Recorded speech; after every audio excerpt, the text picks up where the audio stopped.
What's up, fight fans? And we are back at it with another edition here at Round One Sports TV. I am always your host, Edwin. Where do all fights start?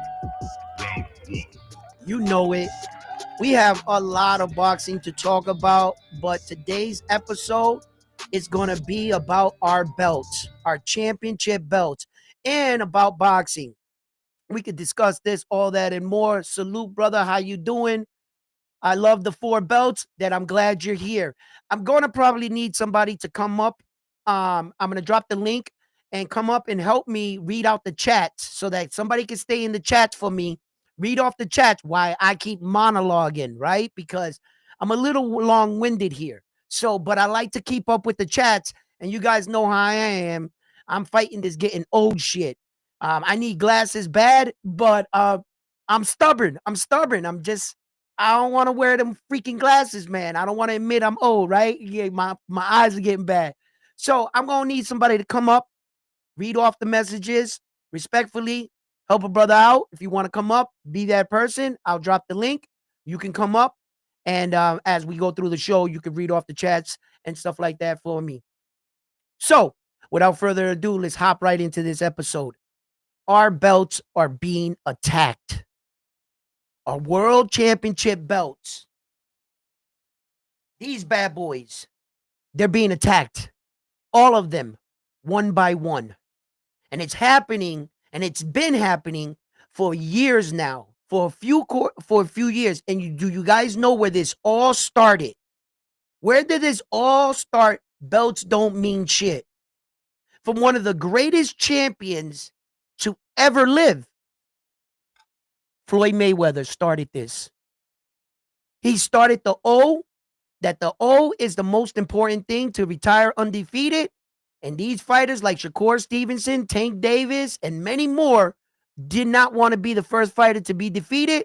So they didn't challenge each other, which in actuality, retiring undefeated, it's not really, I mean, it is impressive, yes, but it is an award that is only for the fighter because there's no award for it.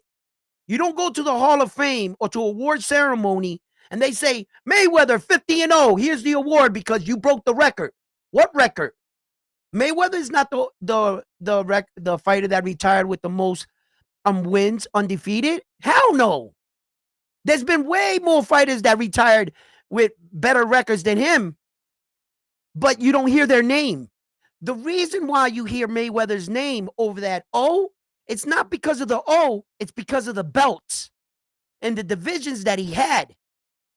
Once Mayweather retired from boxing, he got a little fighter named Gervonta Tank Davis.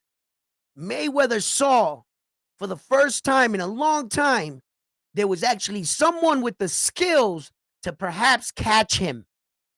And I think that Mayweather, I think that Mayweather thought this through. Mayweather is a genius in and out of boxing. He fooled the boxing world by making everyone believe that he was all flamboyant, throwing money, gold chains, and women, and the persona that he wasn't a disciplined fighter. Mayweather's so smart that it took years for people to figure out what he was actually doing. And now with these belts, and he said, oh, belts don't mean shit because we're paying sanctioning fees. And where's these sanctioning fees going to? Mayweather knew exactly where they went. Exactly. That wasn't his angle. His angle was to put doubts in the belts that at one time screwed him over. Mayweather had the opportunity to become undisputed one time or twice. He just didn't want to pay the sanctioning fees. So when he retired out of the sport, he, with one sentence, just one sentence, belt ain't shit.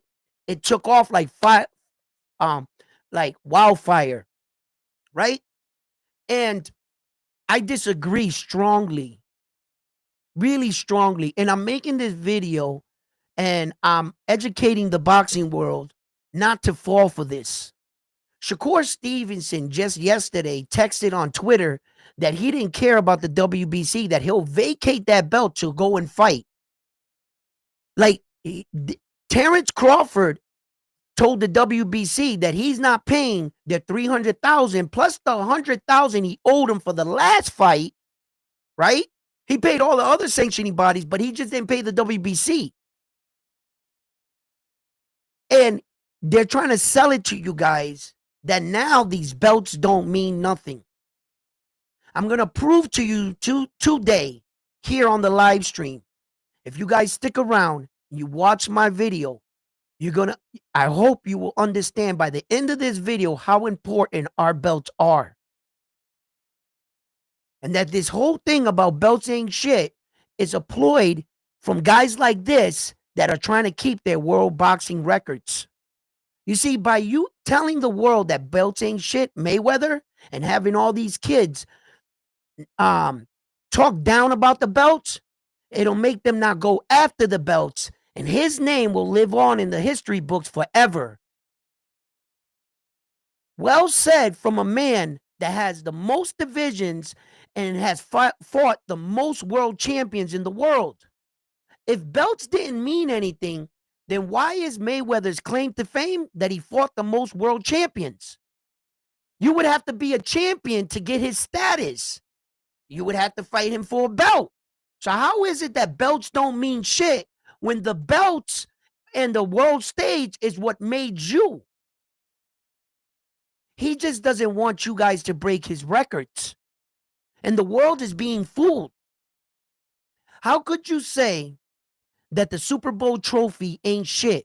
The NBA trophy ain't shit. The baseball trophy ain't shit. How could Michael Jordan play in the NBA just beat his chest and say, I'm the best player, but I don't need to win the championship? I'm just going to say I'm the best. You can see it. That would be like saying that Tank Davis is the best fighter in the world right now. He don't got no belts. We can see he's really good. We'll just say it. Without the belts, you can't determine who is the best. And that's why these guys that are saying belts ain't shit, notice they're the guys that can't get all the belts. See, Terrence Crawford never said the belts ain't shit. He just said he don't want to pay the sanctioning fees. He's fighting the sanctioning fees, not the belts. And the rest of the guys are saying belts ain't shit. Right?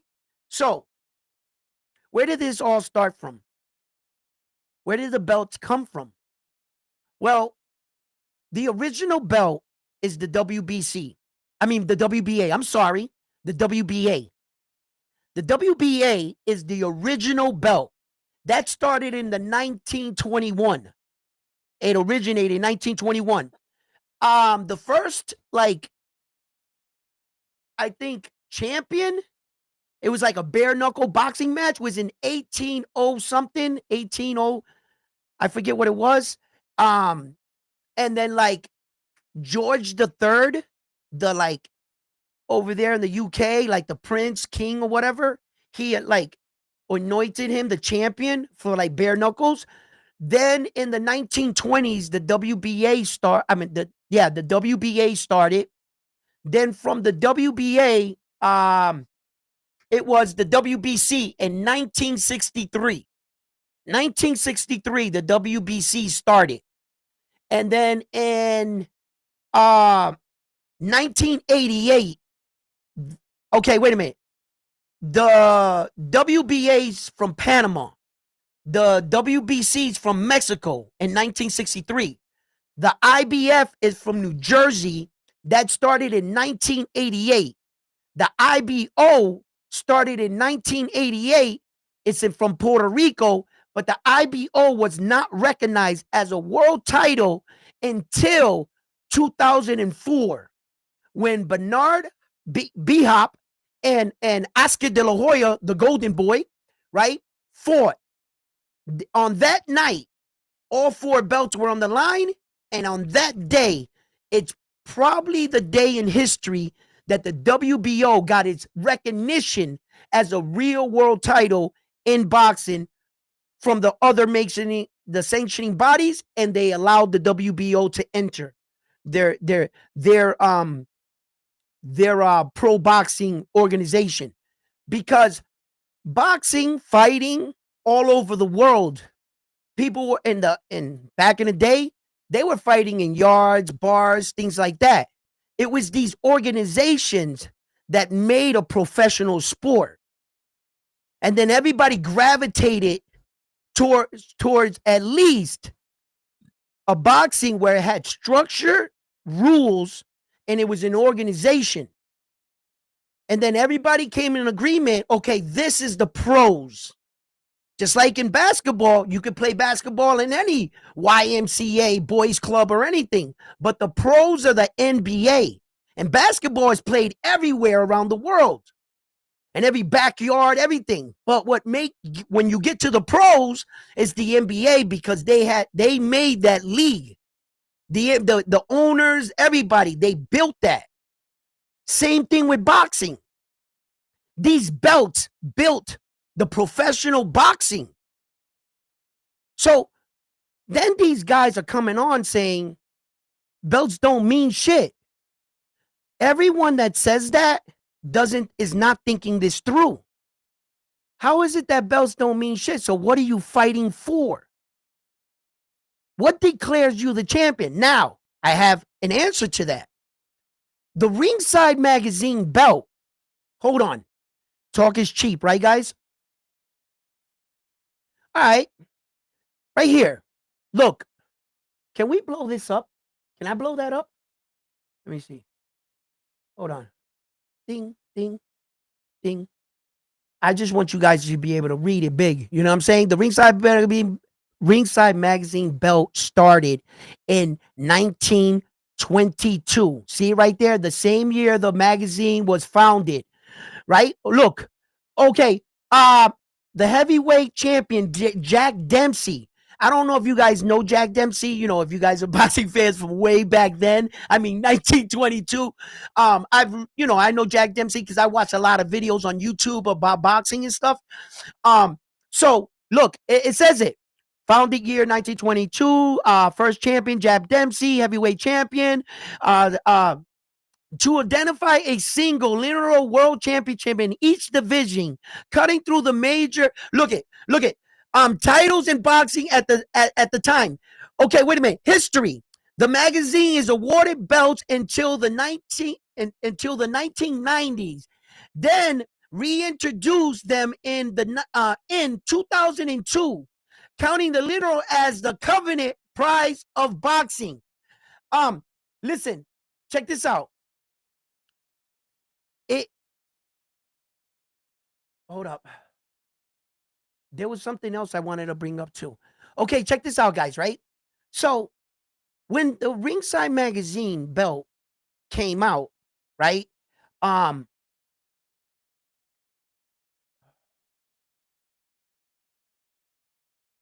on.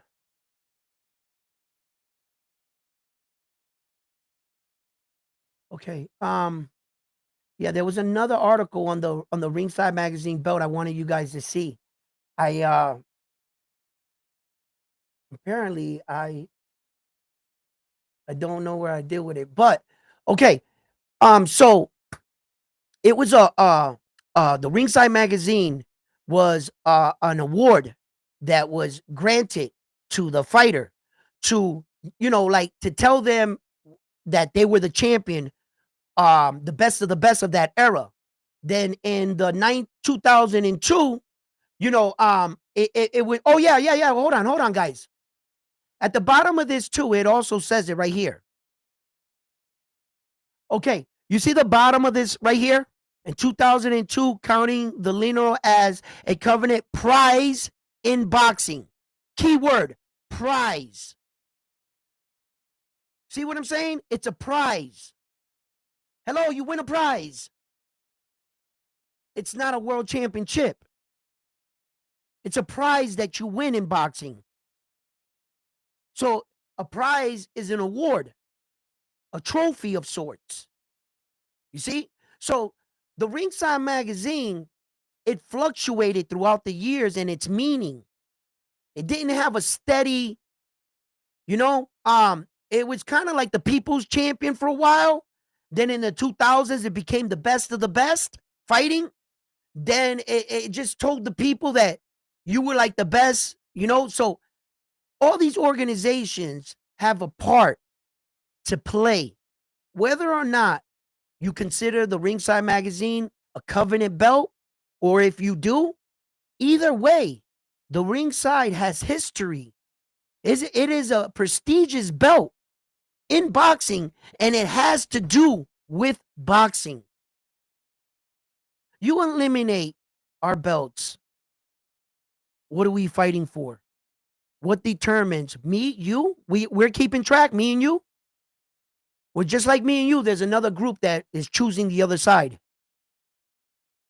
And in arguments, we always argue on here about all kinds of shit. Without the belt and without structure, do you really think that that would work? If we went back to a one belt era and the champion got sick or got hurt, injured, and he couldn't defend the belt, what do? We make up interims again? And soon you're going to see that one belt is not enough for a guy, 1,000+ people in a division for a schedule. One guy cannot appeal or please or challenge every mandatory from 1,000 guys that are coming up on a daily basis. So a second belt was made, and we still couldn't please everybody. So a third belt was made, and they still couldn't please anybody, but it was exciting. And a fourth belt was made. And here we are today. You get into the position where one guy gets all 4 belts. Basically, we're living in a one belt era then. At that point, wouldn't be? If Canelo Alvarez had all the belts, that's what that looks like with one belt. Canelo Alvarez not fighting David the Monster Benavidez. Why? He can't get a belt because he got them all. Basically means that Canelo got just the one belt. See how that played out. If there was 4 belts scattered throughout the division, David the Monster Benavidez would have got his hands on one of them. But in a one belt era, Canelo would have only had one. And look how that played out. Did you like it? Did you think it was fair? That's why we need these belts.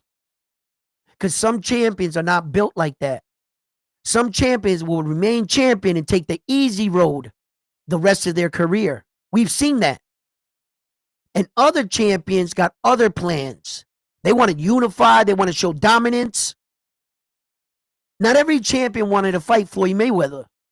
That's why he couldn't unify all the belts all the time. Because when Floyd Mayweather's name came across that desk, they were like, hell to the no. I want to keep my belt. I want to remain champion. I ain't fighting Floyd. You crazy. So, not every guy, what do you think? A one belt era is going to make everybody tougher? That the toughest guy is going to get to the one belt. What happens if the less fortunate guy gets to the belt first? Saul Canelo Alvarez got to the belt before David the Monster Benavidez. When they took it away from him on the scale. David the Monster Benavidez wanted to quickly go back and fight for his belt that got vacated, but Saul beat him to it and then took off. If Saul Canelo Alvarez didn't have all the belts, David the Monster Benavidez could have went after another one. Listen, people, when we're talking about these belts, if you allow yourself to agree that the belts don't mean shit, then what you're saying to yourself, championship status doesn't mean nothing. Well said from people that are backing up guys that are not great champions. You probably, guys that said that probably have one belt, and lost it. One belt and fighting nobody. Because your career is not moving because you don't want to challenge anybody because what? You are bound by the chains. You bounded yourself by chains, invisible chains from other guys you heard. Oh, protect the O. Well, I can't challenge this guy because he might beat me. Get this one belt, but don't fight the other champions. Why? Because the belts ain't shit. So if the very thing I'm fighting for ain't shit, then I gotta protect the O. Then what happens? You turn into Tank Davis.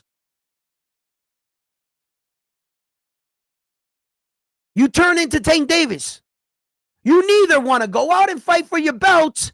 You want to say belts ain't shit, but why don't you vacate that WBA? If belts didn't mean shit, Gervonta Davis, drop that WBA and get announced in the ring. He wants to say belts ain't shit, but keep the belt he has. He want to say his belts ain't shit because he don't want to fight for other one to protect the O. He shook. He's so scared to venture out and be his own man that he handcuffed himself with invisible handcuffs. Gervonta Davis. He listened to all this bullshit and he trapped himself in what if? What if I lose the belt? What if I don't do this? What if? So to combat that, he comes out and says, belts ain't shit. I ain't paying for sanctioning fees. I'm not fighting this guy. You know, I'm fighting guys like Lamont Roach and Eastside Pitbull Cruz, and all of a sudden, these guys are supposed to be him.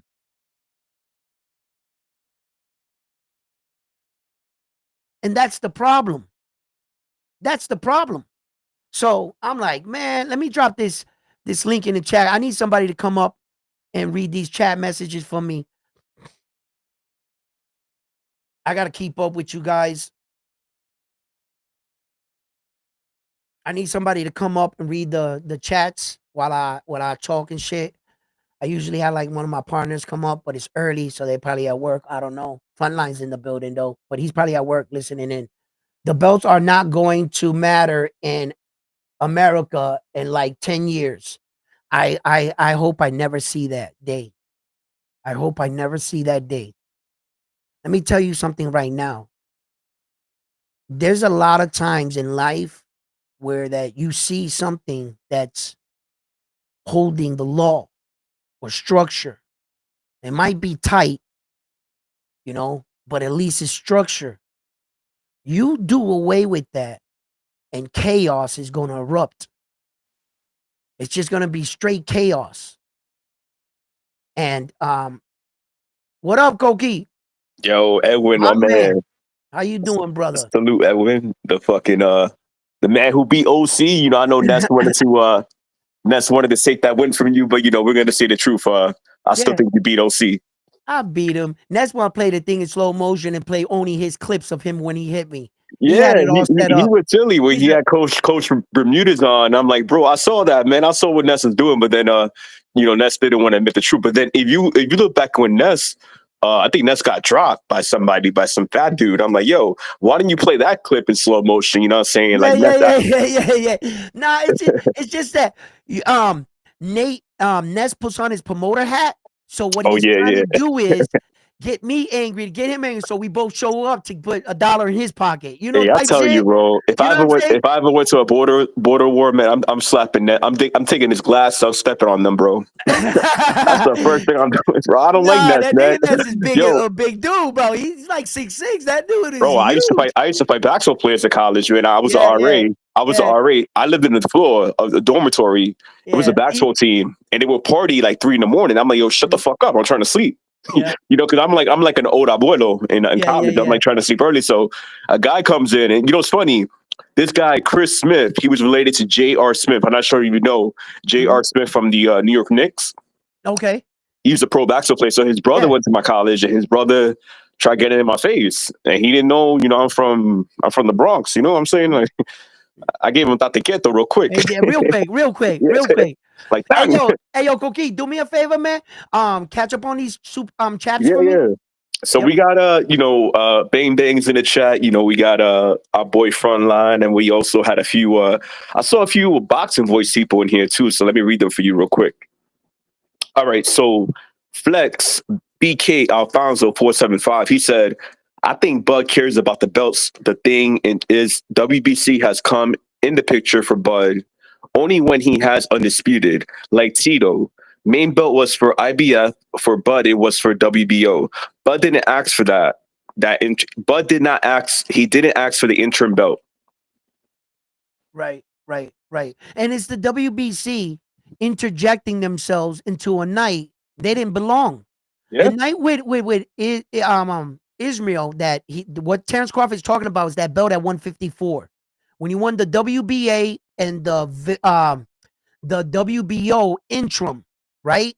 That same night, I didn't even know this, but the $100,000 that Mauricio Suleiman is talking about is a WBC interim that they wanted to slap onto Terrence Crawford on that same night. So he had three. He was supposed to have the WBA regular, the regular, and then the WBO interim and the WBC interim. And I was like, how the fuck did it? And it's just greed. So I think Terrence Crawford was in his right to basically tell him, go screw yourself for that $100,000. I didn't want your stupid belt. Yeah. So yeah. Edwin, imagine, you at the end of your career, right? You're a boxer. Crawford had to deal with a lot of shit coming up. Mm-hmm. He had to deal with a lot of shit with Tom Brady, and he was. I felt like he was just fed up because honestly, he's not that kind of guy. I don't think he's a guy that's like, okay, I'm gonna go to a restaurant, not pay for this. Right? He's a stand-up guy. I just think he was tired of it, bro. I think so. And you want to know something? I'm 100% in agreement with you. Yeah. I think that Terrence Crawford is a stand-up guy. This shocked me, and you're right. You are 100% right. That man gets back to boxing. Yeah. He went out to Africa, built things. He's given back, and he's always paid. I think that the WBC, now, that I'm talking with you, they might have got greedy and tried to push their weight around on him, and he pushed back. Yeah. I mean, you see what they're doing to Matias. I don't think they want him to be the WBC champion with how they try to take away this fight from him. And it was so ready to put Pitbull Cruz and Alberto Puello and Dawson Smith and that little, right. They were ready for a replacement. I'm like, what the fuck? We're like a month away from the fight. And then, so WBC has a lot of questioning, how they pick and choose who they want. And I don't think they want Crawford there in the first place, Yeah. Some like, a lot of people, man, that are yelling this belting shit thing, and I hope I was a little bit transparent here about how it started and everything. The thing is that we gotta watch ourselves, guys. This is much more than boxing, and it's called you're being conditioned. And if you're a person that watches multiple sports, this is happening everywhere. I'm going to prove it to you. LeBron James is trying to be called the GOAT over Michael without what? The rings. He's trying to say to you that rings don't matter, that I'm the best. You're being conditioned, and you don't know really where it's starting. Then you're coming to boxing, and they're saying belts don't matter. You don't realize where you heard it before, but your brain is putting correlations that championships don't matter because this is what you're being fed in multiple sports. When you can't beat the man, try to work around them. Lower the bar to get into the conversation. LeBron James shouldn't even be in the conversation for GOAT. Never. You know why he's in the conversation? Because the fans lowered the bar. They brought in scoring titles, longevity, how many things he did, when the simple solution to that would have been like, none of that was in the conversation. Right. Your scoring title wasn't in the conversation. We weren't talking scoring. We were talking championships. And until you get 6, we got nothing to talk about. But you see, I'll read the rest of the super chats for you real quick. Vic Star 562. He said Ness needs to smoke again. Yes, no cap. That's my boy. Flex BK. He said Suleiman be trying to spring belts on fighters, like you mentioned. Oh my god. Yeah, Bud didn't ask for that. And then Frontline said what up to Bang Bang. I said, Frontline, I hope Matias could be physically at his best for January 10th. I want him to be in the shape he was when he fought Ponce and Ergashev. MS, he said, the problem ain't the belts.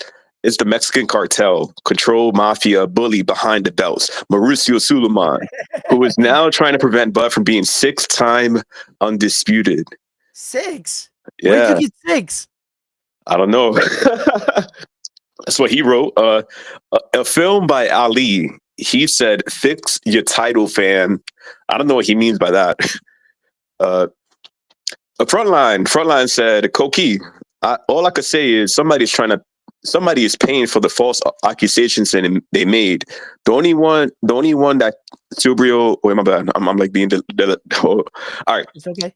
The only one that Subrio can legally put on his hands on that, who he's making an example out of." Oh, like fighting him in the ring, right? Okay. Yeah. You know, Edwin, shout out to you, bro, because I gotta give you props, man. You're like a wolf going into a pool full of sharks. On the Boxing Boys, when the Matias news popped out, you was going against everybody. Everybody was knocking me. Yeah, everybody was just trying to be like, "Yo, what are you talking about? Like, this can't be true." And then look what happened. The B test came back. Matias got cleared. I got kicked off the Boxing Voice for defending him. That's what I'm saying. Is like that's how crazy it is, because they're so attached to that narrative that when Matias got cleared out, they don't want to talk about that anymore. So now there's that news. No, of course not. It's that news now. And just in case anybody wants to, you can go back and watch it and pay attention why I got kicked off the Boxing Voice. It wasn't because of my boxing insight. It wasn't because I was saying something about a boxer or boxing history. What I said was, he said Subriel Matias fought a man, he tested positive for banned substance, and didn't he fight a man that lost his life and he killed this man on a banned substance? And I said, hold up, I think there might have been an investigation if a man loses his life. And then he said, you can't say that, Edwin, because you didn't Google that shit. You don't know if an investigation was launched. So I got shit, thrown off because I really said. Basically, they want you to admit that Matias killed somebody on steroids, and if you didn't admit that, you was going to stay on the show. But hold up, now check this out. This is the catch-22 when I got kicked off, right? This was the catch-22. What you're accusing me of is not looking up on Google to see if there was an investigation, but you can freely say that he was on PEs while he fought the guy that died. And you didn't Google that shit. How could you tell me something from a guest? Edwin, real quick, Anthony Forbes. I know you I know you go to Border Wars and shit, but you talking to a real fighter from the Bronx. I fought John's Boxing in Gleason's. I fought for 15 years. So I don't do that Border War shit. I do real fighting with pros, amateurs who got wins. I'm not this like 44-year-old guy who got like 5 kids and 2 different families. I fight every day. So if you want the smoke, I'm in the X, I'm in the Bronx. You want to go to Jersey, Connecticut, I come to Florida. I ain't doing this Border War shit. I got a gym. I got the keys. I'll pay your guest pass, your mouthpiece. I got all the gear for you, bro. So don't be talking about I want smoke with Ness. Ness is a rat. You know what I'm saying? Government informant. You know what I'm saying? With snitches, you know what we do to that. And I'll check you too, bro, because I see how you fight. And I ain't no Vega. You know what I'm saying? These fucking hands work. I move my head, I move my feet, I work the body, and I crack your chin for free. So hit me up. Well, there you go, man. I can't stop the man from speaking his mind, but all I can say is that, yeah, because Anthony Forbes in the chat talking about Ness, that I don't want to smoke with Ness.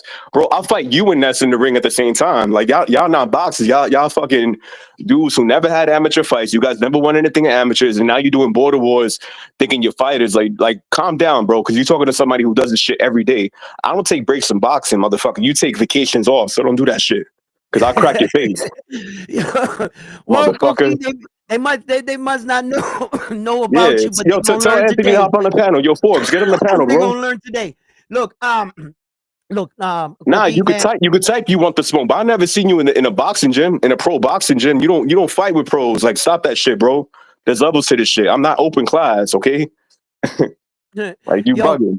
Yeah, well, look, man, there's gonna be people that, also gonna like protect Ness. But look. You a warrior too. I know Ness is a warrior too. You know what I'm saying? You guys are, you're a great person, Koki. And don't take it personal, guys. You know what I'm saying? No, We all it's not should talk. personal. Ness, It's just when another man is in the chat, on his knees for Ness. It's kind of suspicious. You know what I'm saying? Like I know maybe you and Ness probably hung out in the hotel at the border wars and shit.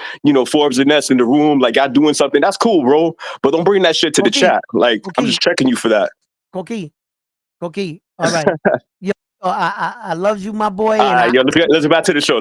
We're back to the show. Hold on. I got a guest. Before I let him on, yes or no? You want him to come on? Anthony Ford just popped up. Oh, hop on. Yeah, I'm right here. All right. I'm gonna let him on. Let's, keep it cordial, but talk your shit. Do what you guys do. You here? Let's go. What up, Anthony? Brother, how you doing, brother? What's good, Ed Forbes? Anthony, you there? Yo. Anthony.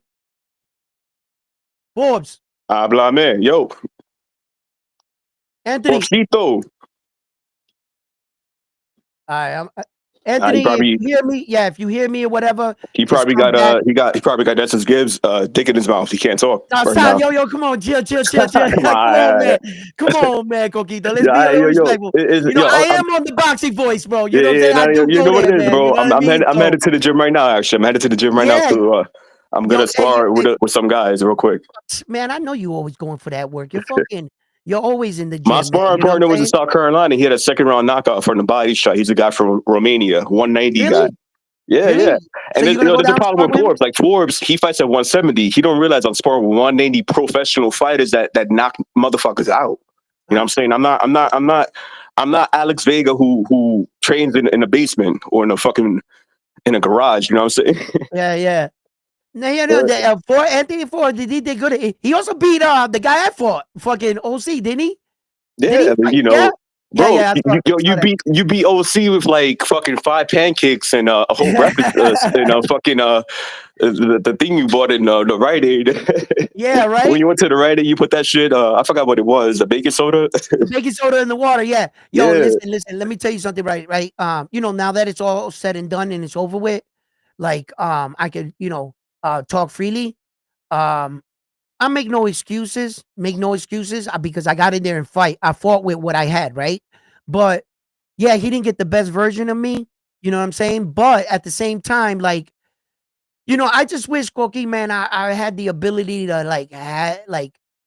have like that partner in that gym where that I can always get to and shit. Yeah. Where like if I was with you in New York, man, I know you'd bring me to the gym every day. You'd get me to be the best version of myself.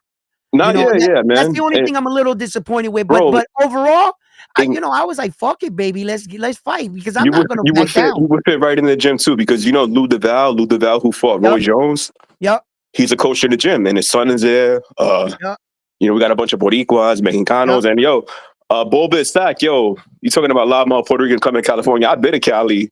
I sparred at Wild Card. Like I know Freddie and I work with them. So if you need me to come to Cali, then drop your information. Don't be in the chat and say nothing. You know what I'm saying? Or you can hop on the panel because you get soul slapped. What up, Anthony Ford? How you doing, baby? Yo, what up, Forbes? Forbes, you there?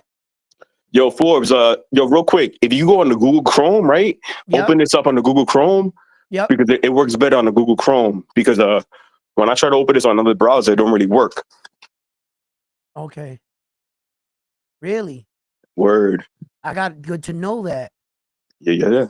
So that I can figure that. I'm trying to set up the Discord like Ness does right now. Every day I tell myself to set it up and everything, and it's just like, Fleck BK, he said, do try to call bluff. You could tell because he didn't get on the phone. Bang Boogie said, roasted like a Christmas hamon. I like Anthony Forbes though. You know what I'm saying? He's a good dude, but I got no beef with him. But the thing is, if you're gonna tell me that I don't want smoke with Ness and you didn't even know who the fuck I am, Bro, I got 8 amateur fights and I've been in Golden Gloves 2 times. I sparred with Ishmael Villaro, professional fighter, Peter Dobson, professional fighter. All these guys I've been sparring with them for fucking 15 years since we were fucking kids. You know what I'm saying? Like, and I still do this shit every day. I don't take breaks. So don't tell me I don't want to smoke. I do smoke every fucking day. Yeah. You know what I'm saying? That's my lifestyle. And if you're going to talk some shit, then get to know me first, motherfucker. Shit. Yeah.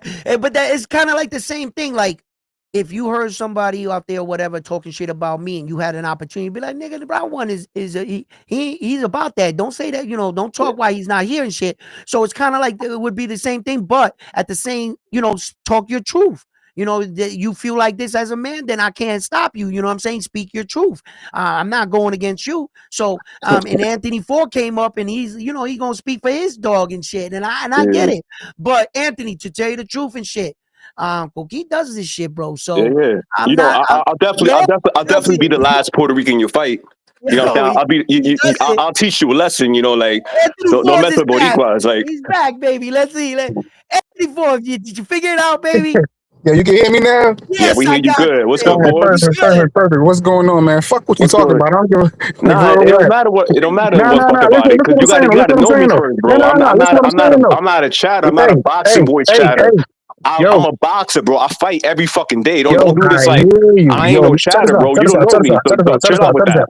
So that's all right. I hear you right.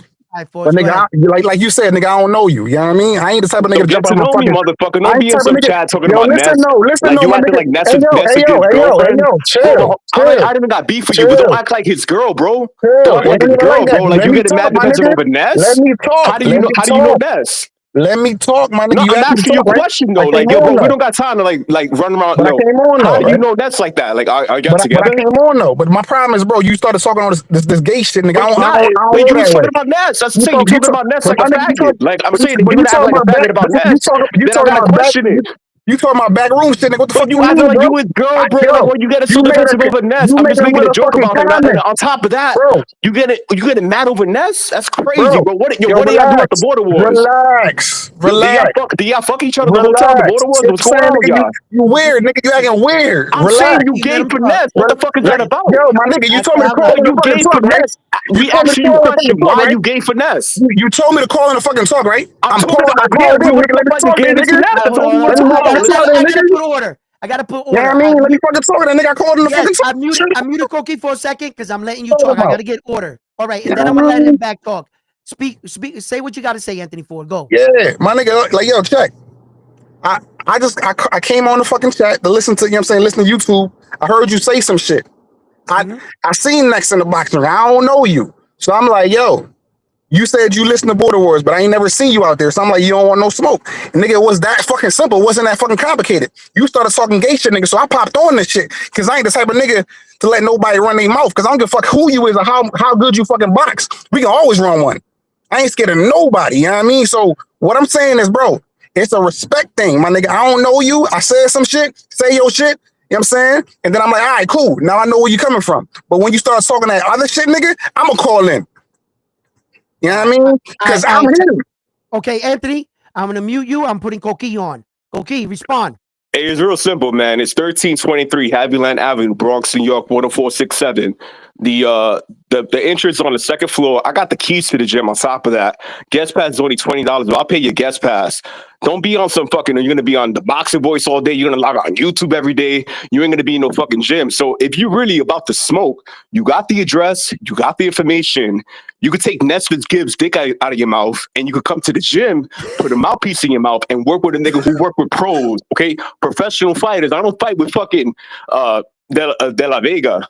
You know what I'm saying? I'm not fighting guys who train in fucking basements and you act like you some motherfucker that, yeah, I want the smoke. What smoke in your life have you done with professional fighters? You never sparred with a pro guy, so shut the fuck up and come to the gym because it's open invite and it's open Monday to Saturday, 9 in the morning to 9 at night.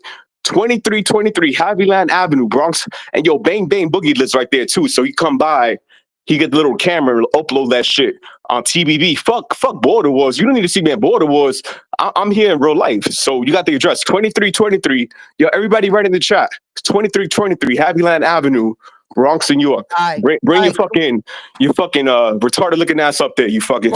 Koki, I'm muting you. I'm putting on him. I want to hear his response. All right, Anthony Forbes. Wait up. Anthony, go. My nigga, why you still on that gay shit? Like, nigga, you always on that gay shit, nigga. Like, nigga, I'm straight, nigga. If you gay, nigga, say you gay. You know what I mean? What the fuck you talking about, bro? All I said is, I don't fucking know you. I said a comment, cool. But the smoke, I don't got a problem with no smoke. So you calling me like, yo, like, you think I'm scared of fucking smoke? Nigga, you got the wrong one. I don't give a fuck about no smoke. Win, lose, or fucking draw, nigga, I'm him. The fuck you mean? What the fuck you mean? Anybody that know me know I don't give a fuck about what you talking about. All I'm saying is, bro, all right, cool. I said some shit you ain't like, say some shit back. But you can't talk on that gay shit, nigga. That's weird, nigga. You weird. You just fucking weird. That's really what it is. And nigga, you dropping a fucking address in the fucking chat, nigga, I will pull up. Because I don't give a fuck. I'm him. Win, lose, or fucking draw. I don't give a fuck what you talking about. Like, yo, I don't like the disrespect you talking about some nigga I know. You know what I mean? I might not know him as much as you, because maybe you knew him from way back when. I don't know. But if somebody I know, like if somebody talk shit about round one, I'll be doing the same shit I'm doing now. Ain't nobody gonna talk shit about nobody I know in front of me like that. You know what I mean? On everything. So what I was saying is, you don't want no smoke because I know Ness. I don't know you. It's the same shit if somebody says some shit about round one. I'll be like, you don't want the smoke because I know round one and I don't know you. So yeah, if you want to inform me about who the fuck you is, cool. But you think you're gonna inform me and scare me, nigga? Not gonna happen, nigga. I'm not that one.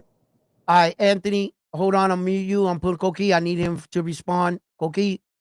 You know how he's scared, man? Because he's already saying win, lose, or draw. So he's already thinking about losing. He's already thinking about like, damn, this is a risk.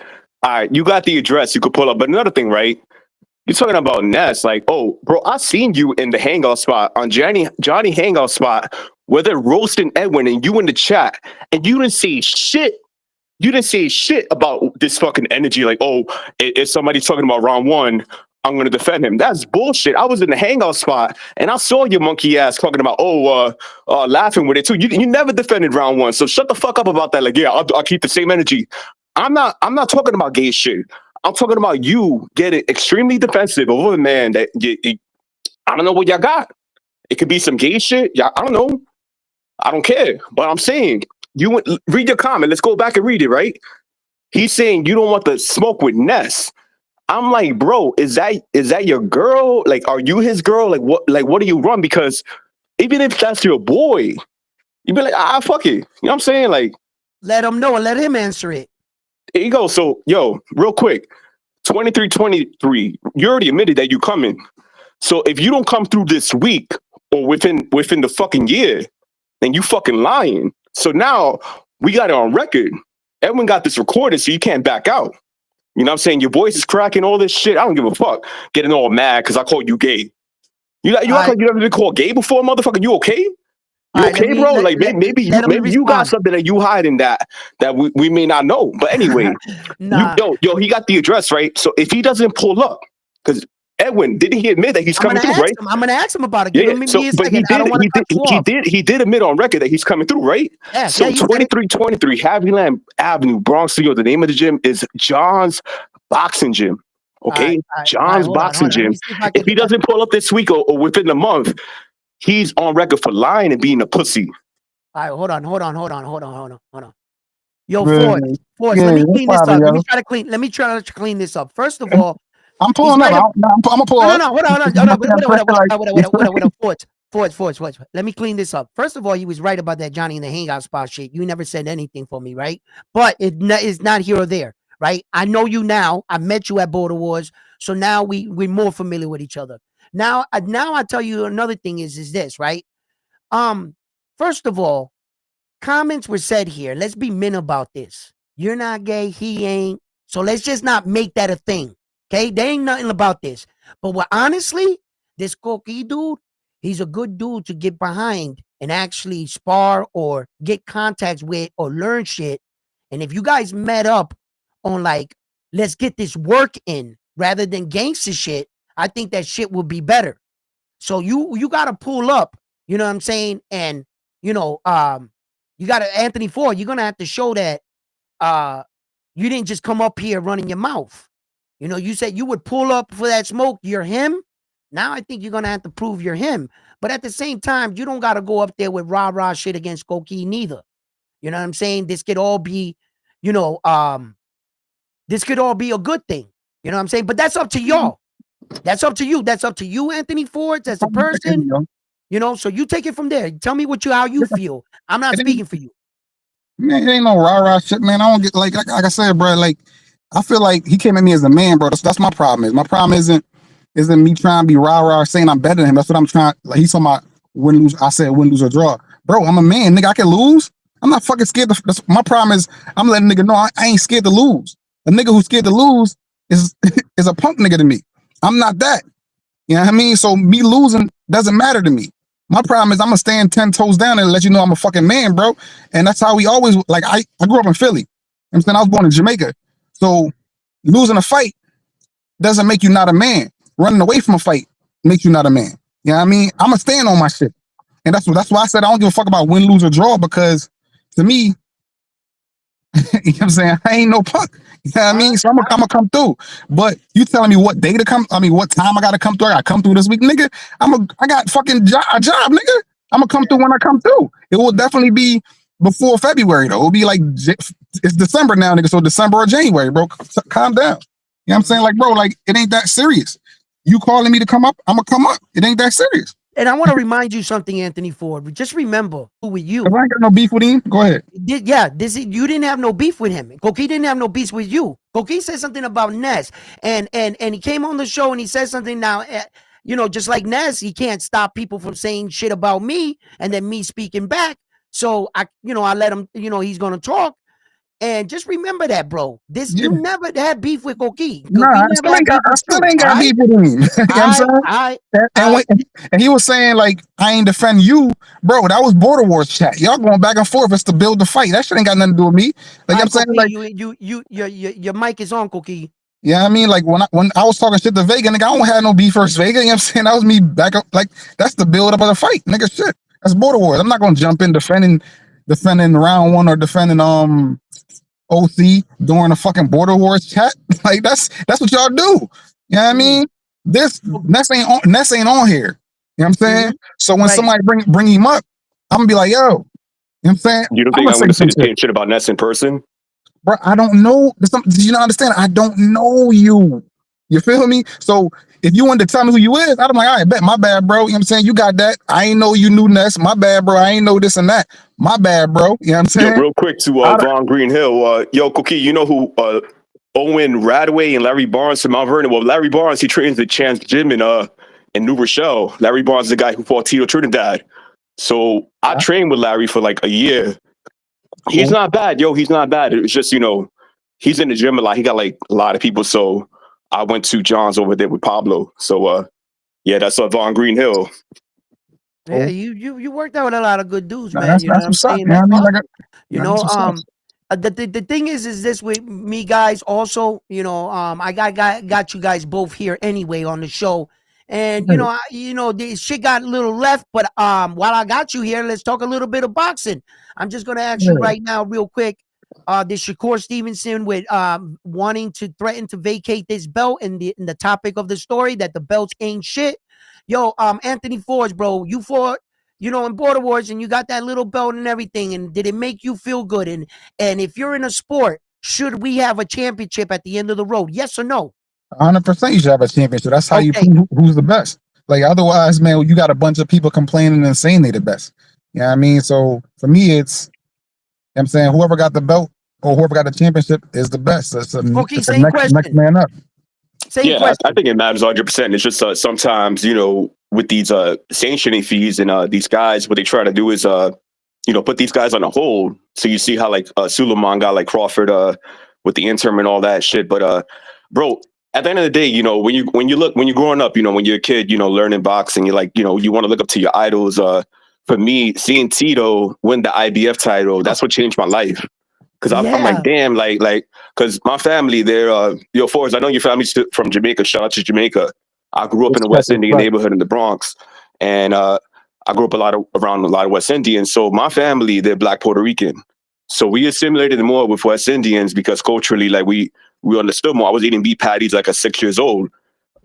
So, seeing Tito, a Black Puerto Rican, win a title, bro, that changed my life. Because it's like, that's what like drove me to be like, I could do this, because I saw it. I saw it in my eyes. I saw somebody that looked like me do it. And I haven't stopped. I'm 37 now, and I haven't stopped boxing. Like I started at, my teenage years. I was doing wrestling in high school, so, and, and I feel you about working. Like I got a full-time job myself too. And, but for me, I put everything aside to make, 3 hours a day in the gym. So I think it matters because, you need a goal.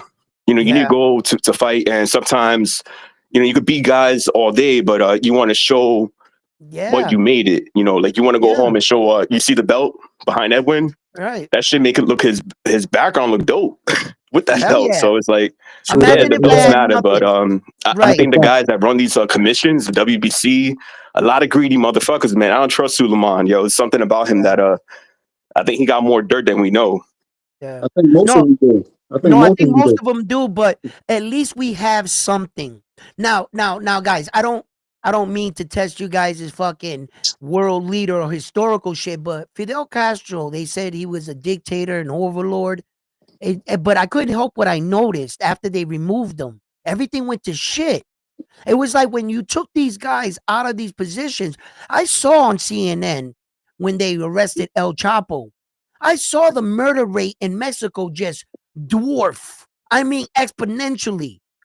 And then when they took his son out, it was like, yeah, we're in a bad position, but at least kind of we have structure. Yeah, these belts are kind of like some of them do what the hell they want, take little envelopes. But I got to admit, they made the sport. You have to understand, without these organizations, we would have never had the boxing we have today.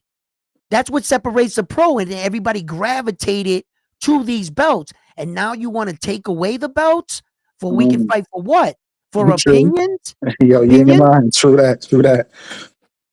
So that's all I'm saying. It's like if we eliminate the belts, we're not gonna, because you want to guys know what the most disrespectful thing I saw in recent years? In recent years, in a world title fight for 4 belts, when Arthur picked up that unified belt that Turkey had, it looked like a hubcap. It said unified in big letters. Yo, I was so disgusted. I said, what the fuck is that thing? I said, we didn't fight for that belt. That made him. Ali didn't have that belt around his waist. Mike Tyson didn't have that belt around his waist. What the hell is that? I didn't recognize that belt. Yo, it was so disgusting. What I wanted to see was him draped with all the belts all over him, even the Ringside Magazine, throw it in there. I wanted to see that. I wanted to see, how AJ did it? And when he had all his belts with his arms out and all the belts draped over the belt shit. Bro, that did something for me. And like he said, when Felix Trinidad had won that IBF, man, oh my God, when I saw Subiez won, I was like, wow. Because I knew Felix owned that at one time. And they put a fucking undisputed world title up. Like, I was so mad, and because this is Floyd Mayweather had this WBC world title. And for a lot of people to forget that and say, yo, the WBC, it's a Mexican belt. They're racist. They're this. And I'm looking right here and I'm going, how are they? What are you talking about? They only see one color, green. Yo, Edwin, don't you think Shakur is going for that ring belt though? Because Tio got the ring belt, right? Oh, you know what? That's all Turkey's thing. Listen, guys, announce that you're gonna go for the ring belt. Drop your belt, and I'll pay you big money for fighting representing my belt. Hypothetically, I'm not going on a limb because I have no proof on this, so I got to watch how I talk. So I'm saying hypothetically, I believe now, just up to like a week ago, 2 weeks ago, on Forbes, I came up with this conclusion, and I said, maybe, just maybe, Turkey's trying to turn us against each other and destroy boxing from within. What he's trying to do is take us to destroy the belts so that he can get his TKO league going in that Ringside Magazine belt. All of a sudden, you just got the greatest fighter on planet Earth, Terrence Crawford, to say what? The belts ain't shit. And what belt is? The Ringside belt is the real belt. Yeah, that Ringside belt look kind of weird to me anyway. So Anthony Ford and Koki, I'm going to ask you both a question. Yo, have you ever seen a fight scheduled for the Ringside Magazine belt? Nah. Have you ever seen the Ringside Magazine belt hold the night? The only time it's present is when the Alphabet Boys are. It's either for the Alphabet Boys belt and representing for the ring, like Tio. He owns the WBO. He's representing for the ring, right? But I've never seen anyone go into a match and go, we're fighting for the Ringside Magazine belt. If I beat you, I win it. If you beat me, you win it type shit. If you, when, you know, now the Ringside Magazine belt, I guess, is getting to a point where that it's being represented, I guess, from the number 1, number 2 guy fighting each other. I guess that's the structure of it now. Right. But it's does Turkey have one for Inoue? Inoue and yes, he's held it. He's held it. He is currently the only 4-belt champion with the Ringside Magazine belt. Yes, he's gonna fight Picasso, right? Yes, the literal. Yeah, right, and yeah, then, he's gonna fight Alan David Picasso, and then there'll be funeral arrangements for Alan David Picasso the next day. Edwin, I know you see Inoue as, and I see him the same way too. But I think Picasso's style, I think his style, bro. Yep. If Inoue doesn't fight the right way, I don't want to see, because it could be pretty bad in terms of the way Picasso comes from the angles, from his height too. Yeah. He's pretty awkward for that weight class. I think Inoue got to be on his best for that one.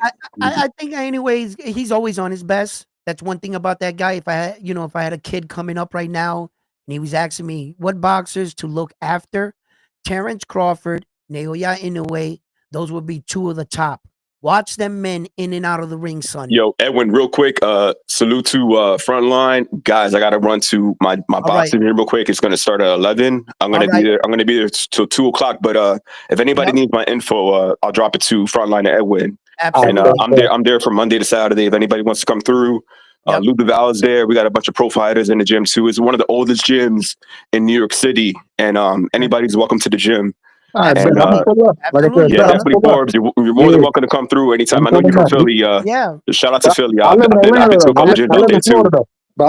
right now. Oh, he lives in Florida now? Oh, yeah. I was just gonna tell him. That's why, you know what I mean? Because otherwise, Florida is like the backup hometown for everybody from Philly and New York. So 100%.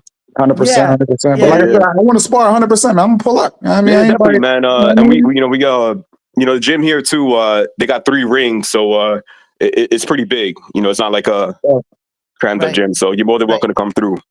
All right, Koki. Thank you for stopping by. Absolutely, man. Yes, sir. Edwin, great show, and I'll be back. Everybody take care today. Peace. Yo, Frontline, what's up, baby? What's good?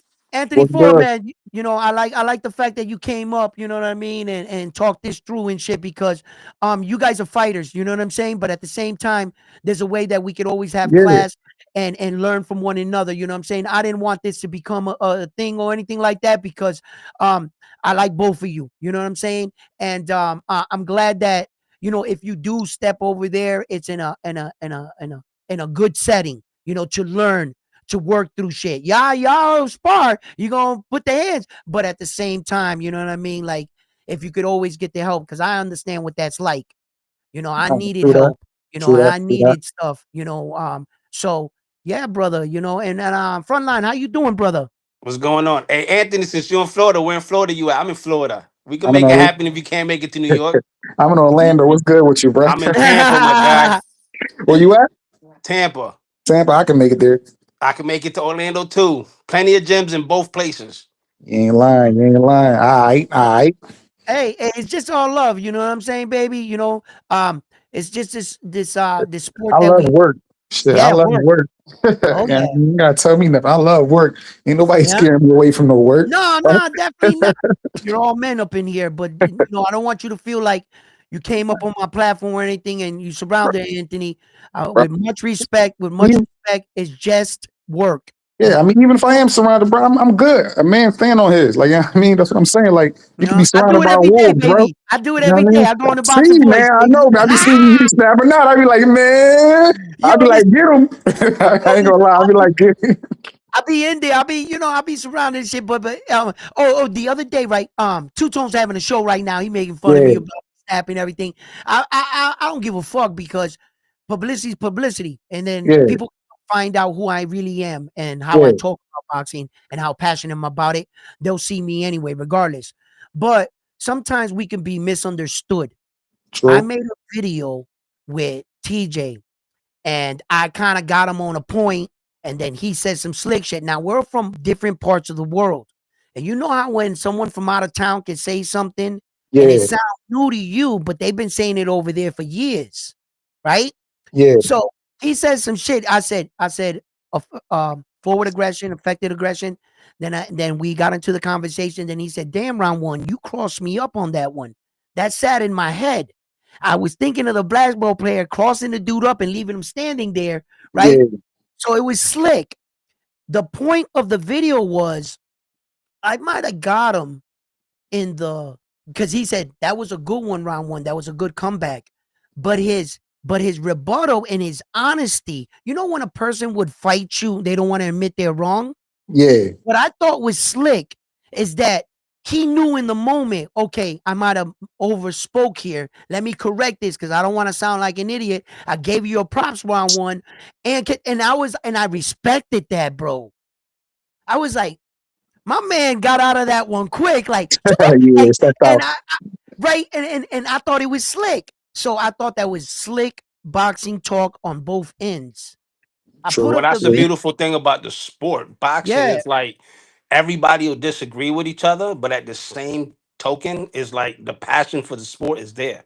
yeah. Like I You know what didn't I'm mean to saying? diss him. Yeah, and what was making me mad is that he was lashing out at me because he thought that what's his name? That kid that started everything, fucking from New York. What's his name? Frontline, the Dominican kid that I was gonna meet out there in New man. York. Oh, stock chaser, stock chaser. Oh, stop racing. Stock chasers, yeah. Stock chasers started saying that I'm putting out video on thing, and because one video was a bad video, that he thought that all the videos were like retaliation or diss videos. And then Stock Chaser, I guess, put that in his head. But that video, I kind of made it of two motherfuckers talking shit, slick talking boxing, getting at each other in slick ways. It wasn't about me getting one up on them. You know what I'm saying? Because I respect TJ because I actually met him and I seen the boys that he brought with him. When Oh, I that's saw what that he was hitting the mid with his sons and stuff, and the he, way yeah, he was bringing them up, I right there as a person, that's when he gained my respect right there. Cause I got was like, he bringing them boys up right. You know what I'm saying? got Ain't no Nintendo going outside. Let's change shit back around. So I started listening to him once I saw his pedigree as a man. So I never meant to diss him. And then he kept dissing me, coming at me. Yo, I was sub you because he thought that you was video coming had at it. malice, Yeah, right? yeah, yeah. And that's I what was, made me snap yeah, because I I remember actually that. I was liked him. on. Yeah, I remember that. I was actually on that listening in too, and I was like, man, that nigga don't know how to stop talking. You I know what I'm was like, saying? Not you, yeah, not you. It's about yeah, him. yeah, It's like, yeah. yo, like he wasn't listening to you. That's the problem. He Right. wasn't listening. He was just He like wasn't talking catching over you. on. Yeah, Yeah, I kept so I was saying, yo, like, I didn't want him to keep talking about me because I was trying to tell him, brother, I got no quarrels with you. I got no beef with you. I'll take the fucking video down if you think, but I really thought it was just two guys slick talking back and forth. And you know what I mean? And that's how mm-hmm. I looked at it. I never had malice about the video, Yeah, a lot of and then dudes is like, yo, round one came up on the show apologizing. I was like, how the fuck am I apologizing to Claymore? If you go back and watch my video and you pay attention to it, I came on and I said, yo, I stand on it. I stand mm, on what I say. true, true. You know what I'm saying? I said, I Claymore said this about in my background and everything, and I said some shit and I stand on it. But I realized that Claymore, he called me and he was like, yo, Ed. And I was like, nah, Claymore, it looked like you fucking was, brown nose in here, bro. And you doubled down on it, trying to like put me down. That's exactly. And he goes, yo, brother, I'm sorry. I didn't mean it to come out like that. I was thinking I was helping you. And I was like, well, that's one of those things. I thought the video was helping me, and maybe people took it the other way. So sometimes I can see how that played out. But once he called me, I was like, all right, Clay. And he was going to get bombarded on the boxing voice because I know how they did. I kind of came in, and took the blunt of it away from him and let him slide off. And I caught the rest because I was like, yo, Clay, I'm not going to try to destroy you by motherfuckers already saying you bit my whole style, because you'll get rocked on YouTube for that. So I was like, you know what, Clay, bro? I was like, all right, my dude. I was like, all right. I say, because you want to know something? I'm a strong dude. I'm a strong person. And sometimes I'll put the shit on my back. Why? because I'm built like that. I'll go out to Atlanta by myself with no coach, no family, no nothing, and I'll fight you. Why? Because I'm built like that. Yeah, but you saw what happened. Your ass got waterboarded. Listen, it doesn't matter. They wanted information for Russian codes. I didn't have them. Okay, but Ford, you're built like that, Forbes. I saw you go to these border wars. I saw you go in there and fight. You know what I'm saying? So, it's for like men like us and like Devin Haney when they was like, yo, that motherfucker went out there to Australia without his dad, and they weren't gonna do it. It's just people got to understand, men like us, we don't see that. We're too man, focused respect. on That's wanting all to it whoop is. your ass. Yeah, I'm saying that's all it is, bro. That's all It's it is. respect to me. Do you feel me? Like you know what I'm saying? Respect. It's facts. I don't see the crowd. I don't see nothing else. The oh yo, you gonna lose or the nah. That shit ain't never held me back from nothing. You know, Nah. so it's just the purity of the sport, guys. You know what I mean? And So, my boy Frontline here, he be in Florida. He be down in those gyms and stuff. Frontline, he be in those circles, always on this platform showing his support for boxing too. He's been off a little bit because of the Subriel thing, but he's back. Frontline, man. Our boy Subriel, gonna fight Dalton Smith in New Well, York. Are you well, gonna show up for that fight? What are you speak. doing? Hold on. Before we continue on to going to the fight, Yep. let's talk about the hypocrisy in the sport with all these fucking podcasters going at Suriel. So Oh. so the A sample supposedly came back with 0.086% of ostarine, right? Mhm. The B sample came back negative with 0%. Now, that being said, Whoa. why is nobody talking about after the A and B sample were tested? How many times after that did Subriel get tested? He got tested on the 20th, the 21st, the Yep. 22nd, and the 26th consecutive. They took two blood samples, a A and a B. They took urine sample, A and a B, and Subriel went publicly and said that he's willing to do a hair sample and they can go back as far as they want. Now, one thing he did challenge Chris Algieri was that he's willing to take the test publicly in front of cameras, in front of everybody, Mhm. but he made one guarantee. If I come back positive from any banned substance, I would vacate my belt and I would retire from the sport and never fight again. But Chris Algieri, if I come back negative, promise that you will never touch a mic and do Ooh. podcasting ever in your life again. mm, mm. 2 careers on the line. A Damn. career for a career. A boxing Why career for a not? podcasting career. Why not? Chris Algieri's on every fucking podcast trying to make that money, which you can't knock the hustle, but you can't go after somebody without physical evidence N- and try to tarnish Yes. their name. You get what I'm saying? Tarnish my name. Yeah. Yeah. Now, You if you can't now do that. Now, if you go back into how this whole scandal started, it's all Turkey, Eddie Hearn, and Matchroom are all fucking butthurt because not only did they lose the November 22nd The card, first bid. well, They lost the no. first bid. Well, Well, wait, before I'm talking about before that. okay. Before that, they lost the Subriel versus Dalton Smith and Riyadh season, November Hmm. 22nd. They Hmm. lost that, they got out of that. Okay. Then it went to purse bid. They lost it to who? To Fresh Productions, Yes. a small Puerto Rican promotional company. They got outsmarted, outnumbered, and where do they get? Where are they hosting the event? Brooklyn, The first Puerto Rican promotional company ever in boxing to schedule a world title fight out of Puerto Rico. out of their own pockets at Out, that, out with of their own pockets, no help, all no nothing. promoted by Puerto Ricans. And this is the first time in history this has happened. Congratulations to Puerto Rico. Stand up. You So hold guys on, fought the big guy. it gets better than that now. So Turkey, Matchroom, Eddie Hearn are all hurt behind losing the bid, whatever. Okay, so what's a way to get out of a fight to hurt Fresh Production? Because technically, Dalton Smith is under contract. He can't back out of this fight unless shit happens. Okay, so if shit happens, what's gonna happen? What can cause this fight or this card to fail?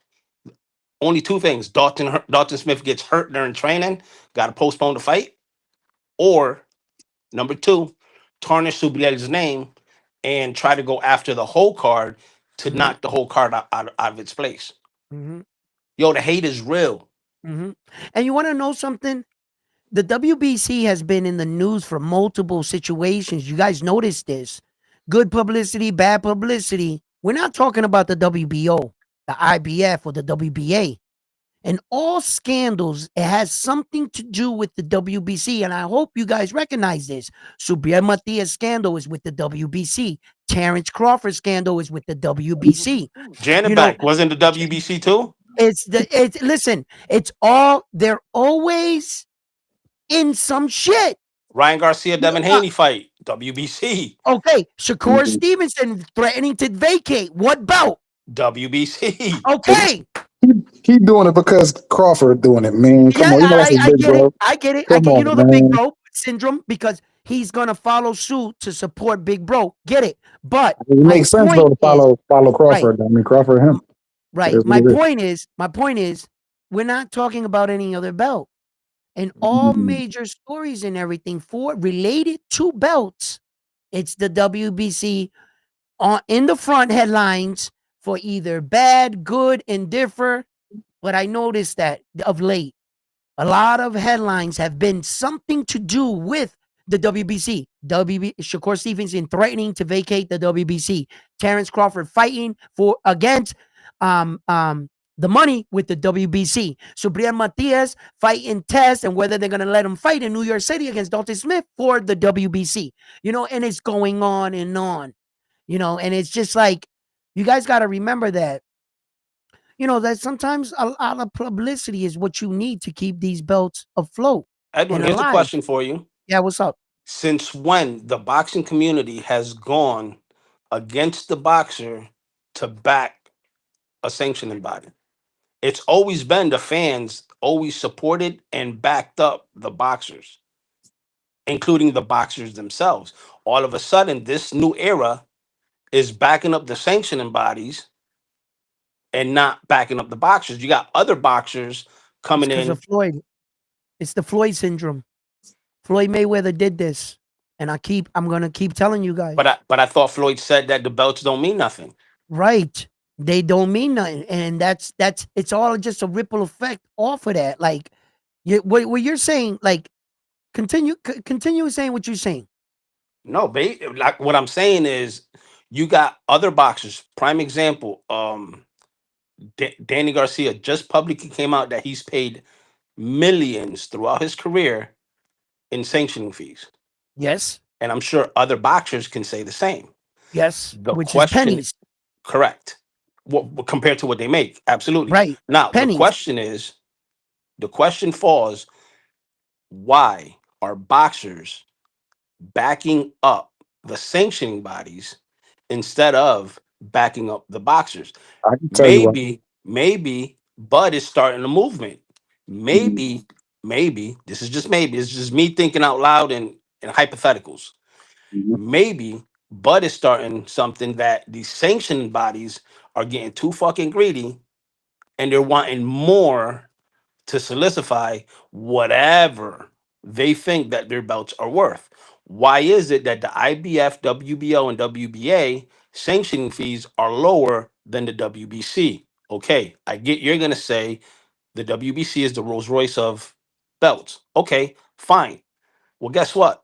If you can't afford a Rolls Royce, go get yourself something like a McLaren or something, that's still nice, but it's under that Porsche. Rolls Royce budget. Yeah.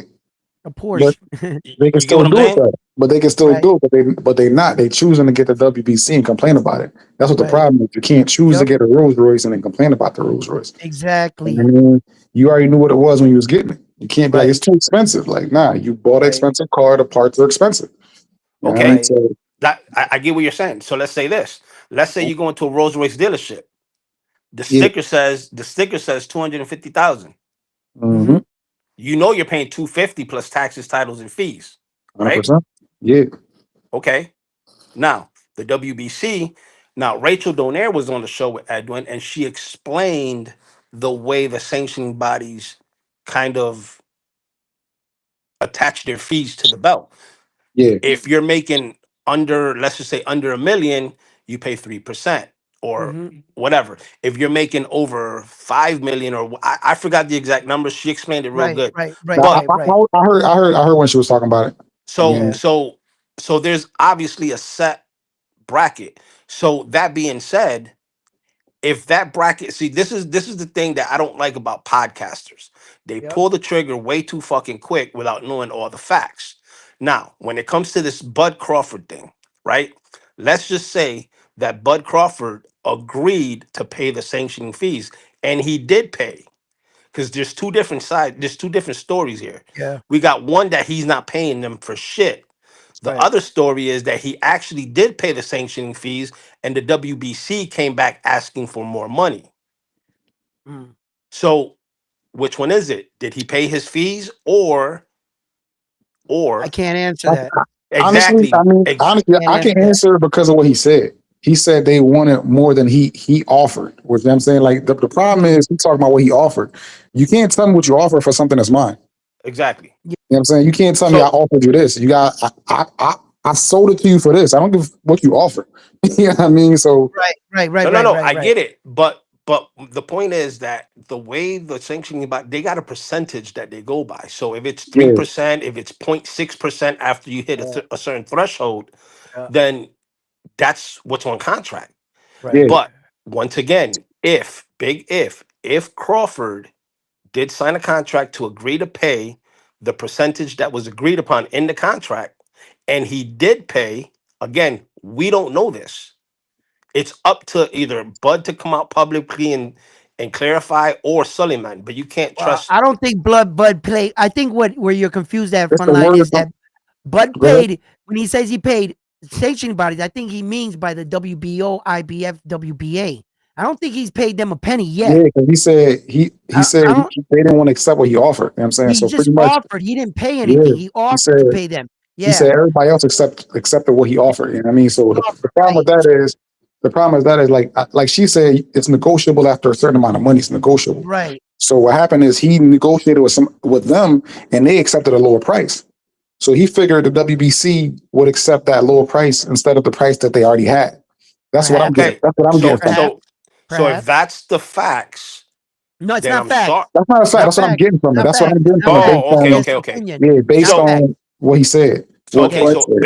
based on what Bud said, Yeah. then Bud's at fault here. Bud should be penalized Well, or whatever, if that's what is actually going on. yeah, we But don't know that. But exactly.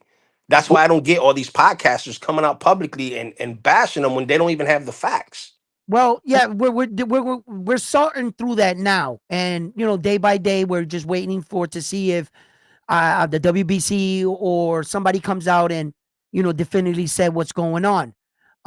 Ness brought up a real interesting point on the Boxing Voice. He said that he didn't think that the WBC would bring him to court because they remember when his dad did that back in the day, and it came back to bite him. So it was bad to do that for the boxer. So that made me think. I was like, and did Bud pull off a fast one on them or whatever? At the end of the day, look, Koki said it best. I don't think Bud Crawford is a piece of shit of a dude. I don't believe he would go to a restaurant, eat the meal, and try to swindle out on the bill. He's not that kind of man. I'm gonna say Bud Crawford is. I think he's a. But I also think that we can be persuaded.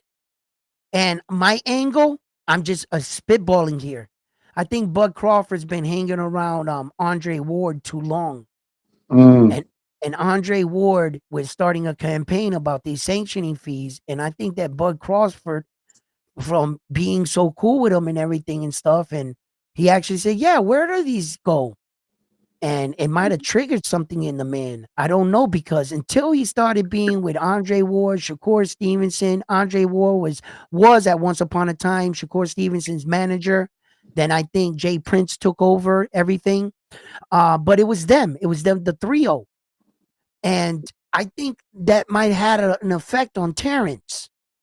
And then out of nowhere, Terrence just became like this vigilante, to some degree. It might be all over money, and he's starting to look like he did this, or he's actually on purpose doing this. I think it could be. I think it's a mix of both, to be honest. Because I know Crawford, he likes his money. You saw it when he negotiated with the Crawford. I'm at the Spence fight. Mhm. You saw it. I'm saying when he negotiated a lot of other fights, like he likes a certain amount of money, and he drives a very hard bargain. Like he negotiates very tough. I'm saying so it's hard for a lot of. Go ahead. Flex just said, nah, I believe Sullivan raised the price when he won. Bud went into the fight with no 168-pound belts. Nello had all the belts. I believe WC want Bud to pay the same as Nello when he won. That's his thoughts. But that don't Might even make be. any sense.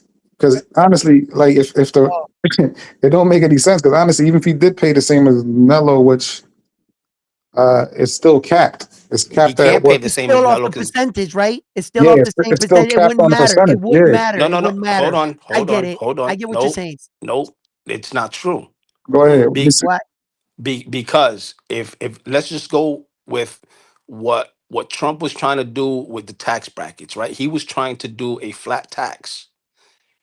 So if the flat tax is 10%, let's just say, right? Mhm, Edwin, you make 100,000, 10% of Yep. that is 10,000.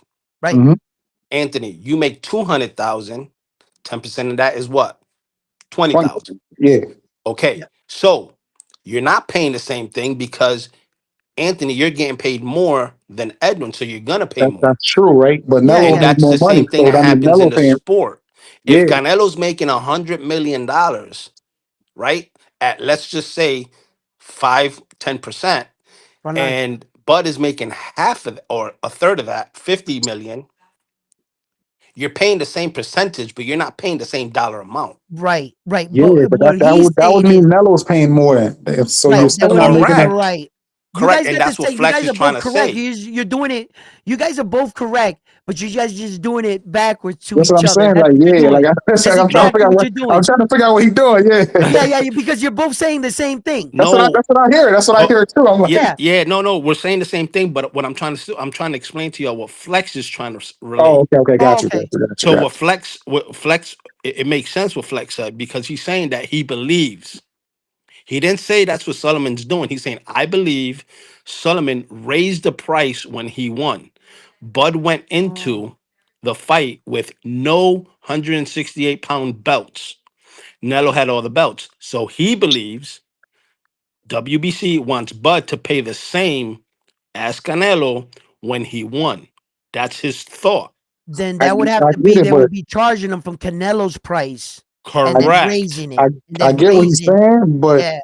I when it don't comes, think it works that I way. don't think it worked that way either. Because if it's Yeah. business, bro, you guys have like a legit, at least Yeah. a percentage or a range Okay. of percentages Okay. for each person. So I Right. don't think it's going to be like, You guys both put out what you guys thought. Let me just yeah, put out one more thing, and I'm gonna see if you guys this is a possibility. Maybe the price amount was agreed upon. The what you're fighting for the belt, everything. They went into the fight.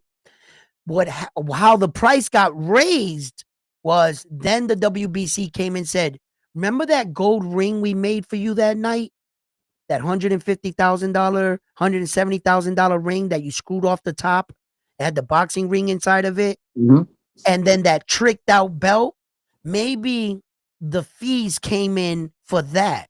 I can No, see you that, can't. but You I can can't And see then though. that, Bud said, but yeah, and then Bud said, "Whoa, that's almost $200,000 mm, more." I can see that. But I'm gonna say this. I think if that happened, Bo would have definitely came out and said that because he would have been. That's an easy way to Maybe he throw didn't somebody know under the it. bus. Maybe they didn't explain it. Maybe they just hacked him with the bill, and he looked Nah, at it and said, "What the nah, fuck 'cause is this?" I think they've been had that ring made, yo. They've been had that No, ring made. no, they had the ring made, but I'm not sure if they told them about the fee. Like Mm. everything else was negotiated for the event. Their responsibility is to tell you 3% for the WBC. I already know that. Hey, by the way, you owe us for the 100. I was never gonna pay for that because I never asked for that interim fucking belt, right? So I was gonna tell you to go screw yourself, but okay for the night. Then all of a sudden your bill comes in, the 100,000 from the other belt that I never was gonna pay anyway, and then this ring and belt fee came in, and then it comes in, and I'm looking at it and I'm going, nah, bro, that's not what we agreed to. And what they're telling me, my manager, because remember, all third parties, this guy gets explained the whole story. He wants to explain it to him, but faster. So he doesn't explain the whole story, just half of it. Then he explains it to him, half of the story. By the time it gets to Terrence Crawford, it's here's the bill for the WBC of the night. That's it.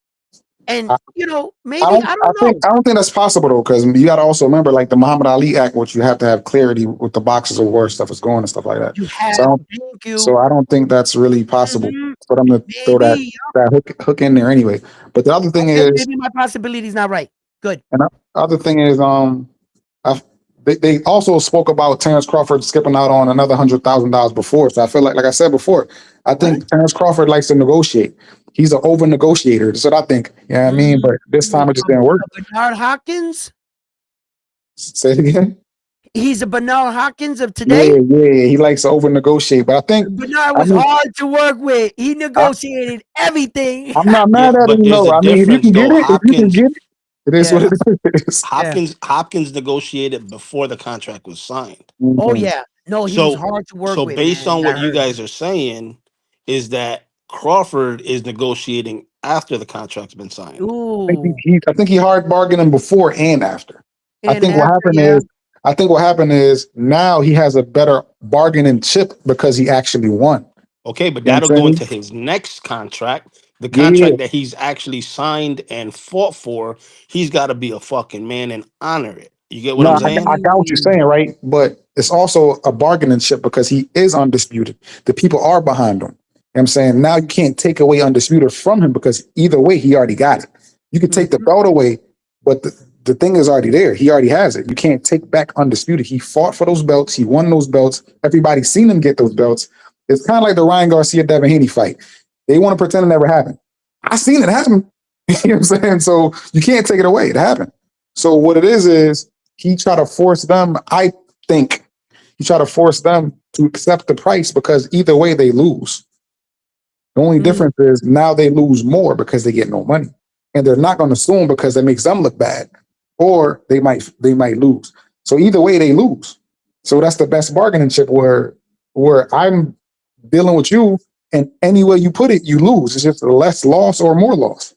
Well, that's where he got to get his attorneys involved during the contract process and get shit clarified. You know what I'm saying? I hear you, but there's no but. There's no but. If me and you agree, we're gonna fight for $3,000 because we're fucking nobodies, right? Yeah. Now you're guaranteed. Let's just say because you've already fought before. I've never fought in an arena. You're getting paid $2,000 out of those three. I'm getting paid $1,000, right? Yeah. Now you send over the contract.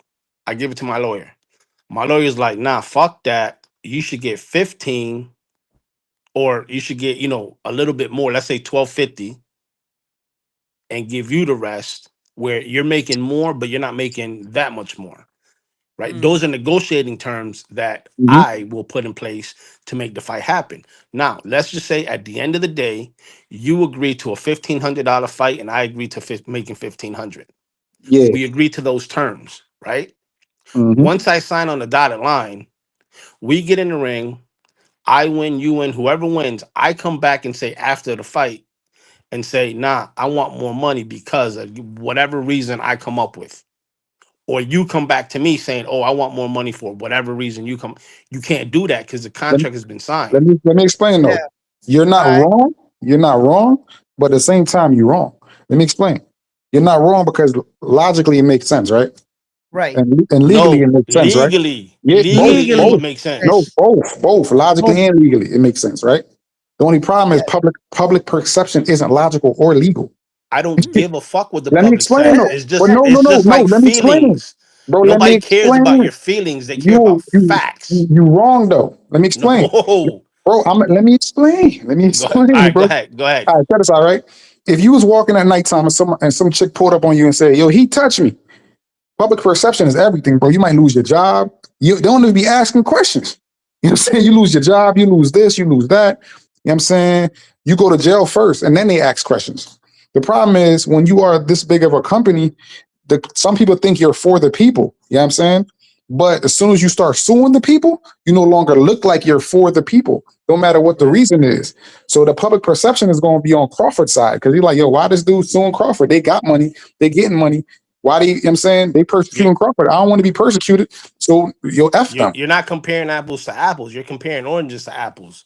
I hear You're what you're talking saying, about a physical act towards bodily harm that's an bro. accusation. But that's an accusation still. It's There's still an no accusation. Okay, so let's say It's this. still, Let's it's say still not this. true. Hold on, Yeah, Anthony. Let's say go this. ahead. Let's say that same girl, right, that you're saying that drove by me while I was walking in the middle of the night and accused me of touching her, right? Yeah, Let's just hypothetically say I have a contract from that girl saying I can touch her. it doesn't. All right. So, all right, check with that, right? Even with So that, hold on. In the public's view, I don't care about the public's view. You're saying I'll go to jail, but if I go to jail and Yo, I he's kind provide of right. evidence, you're fucked. He's got it. He fucked you up with he got a contract that he can touch That's her. no, no, no, it. You're no. He fucked. Actually, fucked not you really. up with Actually, not that really. one. Actually, not really. Because I'm saying, like you said, it is apples and oranges, right? But Right, right. let me break that down too. You know what I'm No, saying? You I ever? wait. I both hold your stuff now. I gotta admit, Frontline, um, public perception, It's and damn near facts. Yeah, everything.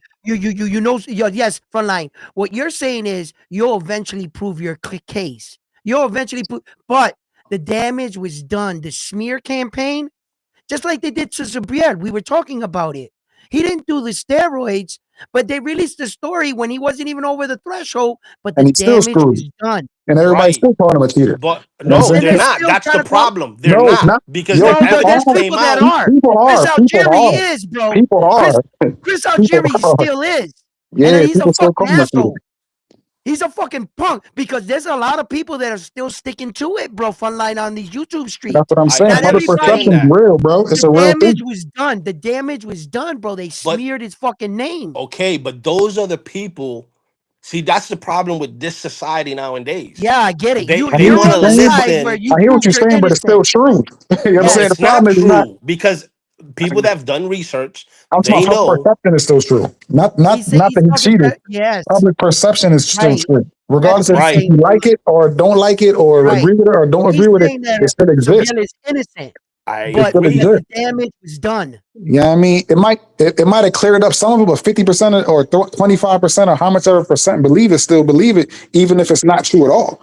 So what I'm Right. saying is, you don't. So those are the ignorant people. Yeah, It doesn't matter. understandable, But he's right. right? Understandable. But the problem with that is there's a lot of ignorant people in boxing. So if the Yes. WBC goes against Crawford and he's a champion, he's almost like some people look at him as the face of boxing. So it's like somebody going up against Canelo as the Right. WBC. It's too Right. many fans in Right. boxing that support Canelo. There's too many fans in boxing to support Crawford. And then you're going to go against a boxer who also has other boxers that like him. So now you're going to go against Crawford. You're going to go against Shakur. You know what I'm saying? And then Devin Don't you Haney, see? Don't you I see? By get going against them, they're also going against they're their going, own sport. yeah. And they'll Kind band of like together. shooting themselves in the foot. They can't go against like the Robin Hood. You don't want to go against that guy that is like the people's champion, and you're doing it to like, you'll get the fans turned off from your sport, from the viewership, and less money in your pocket. okay. I get all of that, but what you're not understanding. Okay, the public deception is out there, no problem. Mm, Okay, strong. why? So the fight's still happening, right? What do you mean? Which one? The Smith and Okay, Matias. Oh, we we're ain't talking. talking about that. We talking about like the Hold whole. on. No, No, we're no, but Yeah, going. he's We're, bringing up his point. go ahead. He's bringing it home. Land your so plane. so it's still the fight is still happening, right? Okay, Why is it still happening?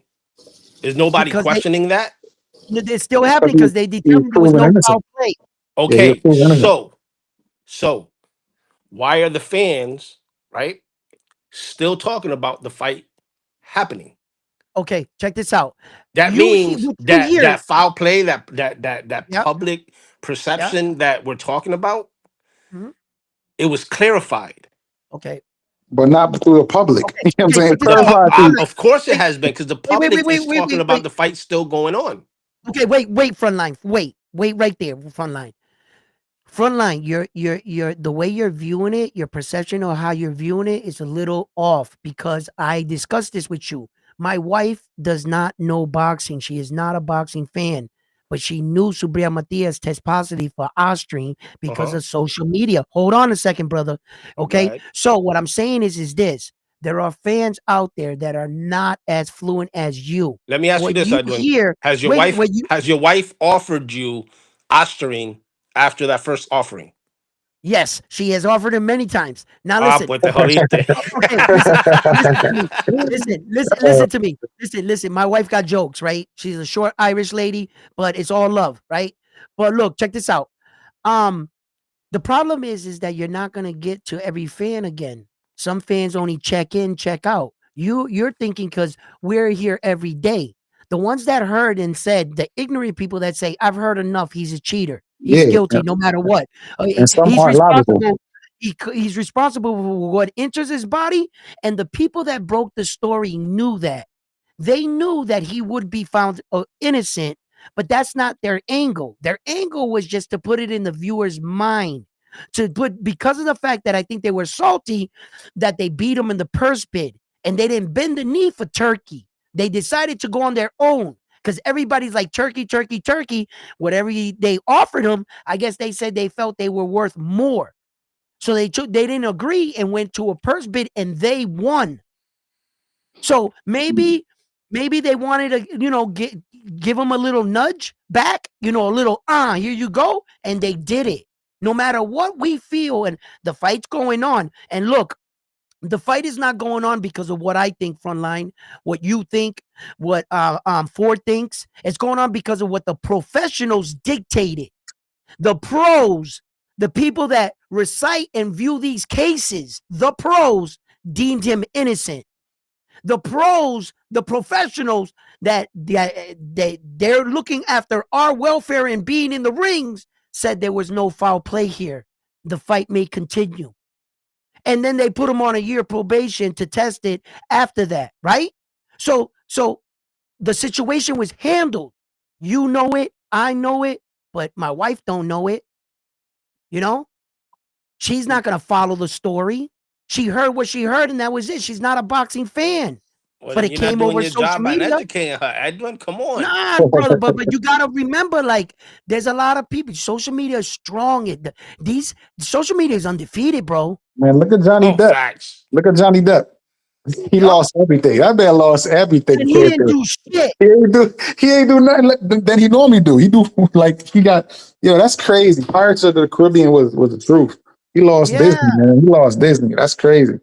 Yo, and then he came and he proved this, and she had to pay him in the end. Yeah, but public perception still screwed him up, and he still wasn't able to get back with Disney. Disney was still till this day. This day, people think Johnny Depp. The damage was done. 100%. You know what I'm saying? 100%. A lot of people don't understand. Like, man, sometimes, bro, it doesn't matter what happens. It's about what was said. It's about the problem. It's not right.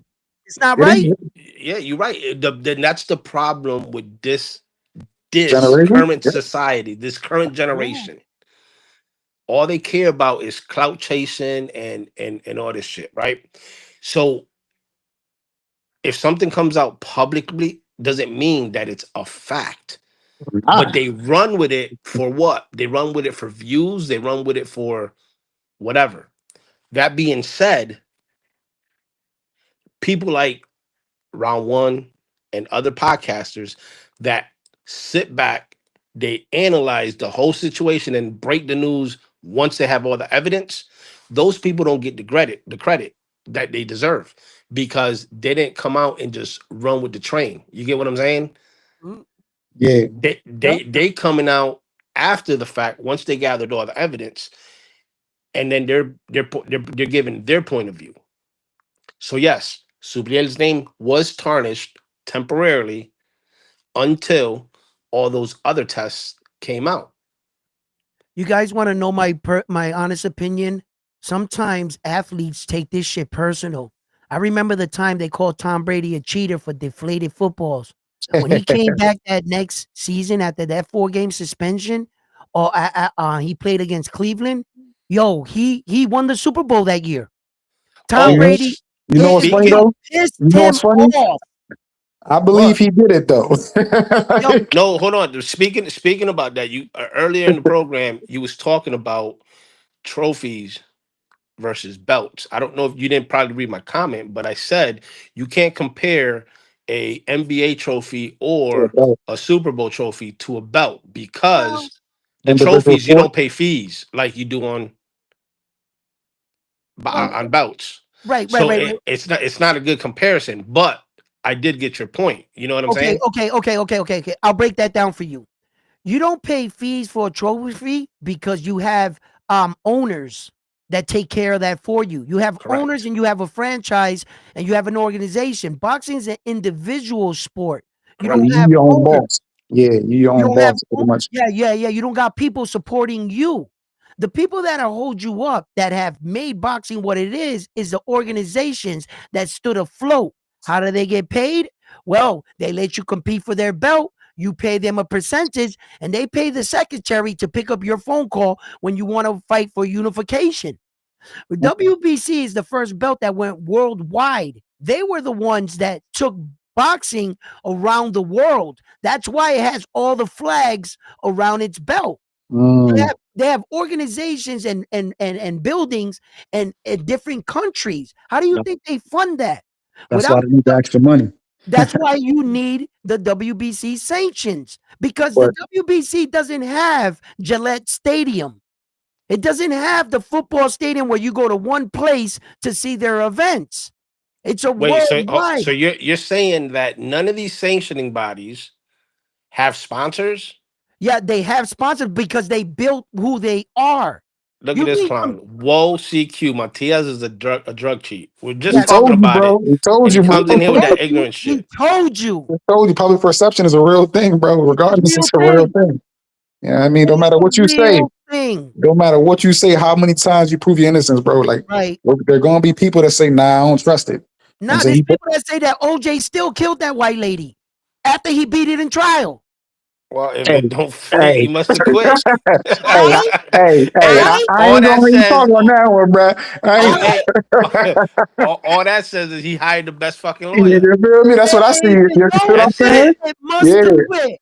that's I, yeah, because I feel like I ain't gonna say what I feel like, but yeah, good lawyer, real good yeah, lawyer. you know what I'm saying? But public perception is a It's a real mother. thing, bro. It's a real And thing. he beat it in trial. You On know what that I'm saying? day, according to Frontline, all the slander should have stopped immediately. It will not. Nah, it Okay, won't, man, but It because it's will out not. there. And it will not stop on Subriel. y'all can't compare. Y'all Oh, can't. yes, I You keep can. work, yo. Yes, Tell I us what we can just did. compare, bro. You keep on saying we can't compare nothing. Tell us what we can compare, so we can compare for you. You can't compare a criminal activity to Oh, stop it. Stop it. an Hey, accusation of. When you're being accused of nah, I something, hear you're you. being accused of something, whether it's Cause, stealing a 'cause, bro, lollipop from a it's store. still criminal. It's still kind all, of criminal. all I Cause gotta say, is that Matias, and I feel sorry, but I don't feel sorry for Dalton Smith Oh, I was just because going to bring that up. That's at where the I was end going of with the that. day, somebody's gotta pay for the Oh, he's slander, gonna pay for this. and guess who's gonna pay for it? That's my whole angle when I said sometimes when these fighters, when you piss off the wrong athlete, like Tom Brady, he came out on vengeance, and that's where I was going with that. I think all this bullshit, the one that's gonna pay for it is Dalton Smith. Yeah, Because but when here's the Gabriel problem, Matias, though. man, listen, he's Here's gonna the whoop problem. his When we're ass. talking about public yeah, if he win, they're gonna say it's because scrutiny, they're gonna say it's because of that. exactly. It don't matter because you think his team is not gonna be on that? You think that at the end of the fight, Vada and all these people ain't They're testing gonna that test him man? again. They're gonna test him. They Yeah, they already always put test him. him again. They Yeah, already yeah. put him on the year probation, and they said that he must be tested regularly, even Yeah. after the fight. He's been So tested 6 times after the false accusations. yeah, I know that. I know. But And all still, 6 times came back with 0%. I get it. I get Why it. isn't these podcasters that publicly came out like Chris Algieri and said fuck that guy, or Polly Maginali, whatever the fuck his No, they name is? decided to double down on their shit. There's people. Exactly. And Look, then the sad part about all of this is that they had the fucking nerve to bring up Dada Chef. May I know, God rest his soul. They had I know, I know. no fucking I got kicked off the boxing voice for that man. Stop it. I try to fight for nah. him. Fuck the boxing voice. I don't give a fuck about that show. You know Listen, that. I don't want to bring that up. Don't bring up none Yeah, of man, we that. had a yeah. You want some more smoke? Let me stop playing. But real talk, I see you in Yo, champ for 5 minutes. Yo, The other thing people don't realize and they quick to scrutinize is that Matias mhm. never in his professional career has popped dirty for nothing but marijuana. Yeah, Mm. And that was after the Dada Chef fight. He went into yeah. a real bad depression Depression. He was fat, man. He looked. and he He just. started smoking weed to kind of get his mind off of it. And when he fought Ananyan, that he got his first loss, he had popped for marijuana. Marijuana. Yeah, I know. You know that's tough, man. Let me tell you something, man. I don't care what any of you guys say right now, man, because that's got to be tough if you take another man's life. Because when you go back to that locker room, it's got to hit you at some point. That was somebody's husband. That's somebody's father, somebody's brother, somebody's son. Yep. You know, and you look at your hands, and then all of a sudden you it affects you because I watched Subriel Matias fight that dude in Puerto Rico, and by the third round he was all beat up, and Subriel started looking at the referee, and he let up on the fight.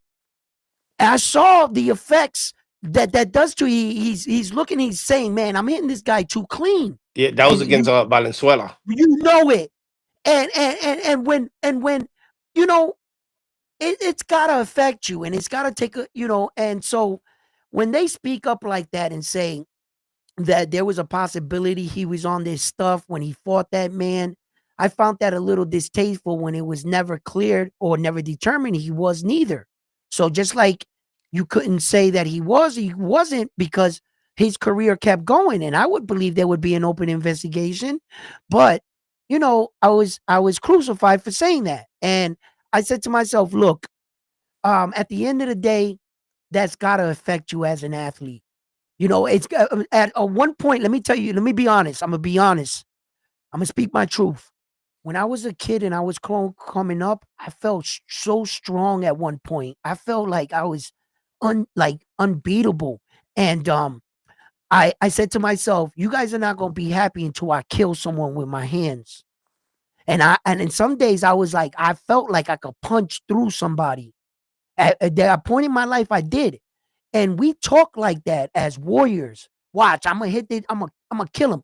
But when it happens, you don't, it's not like you can brag about it. It would be distasteful.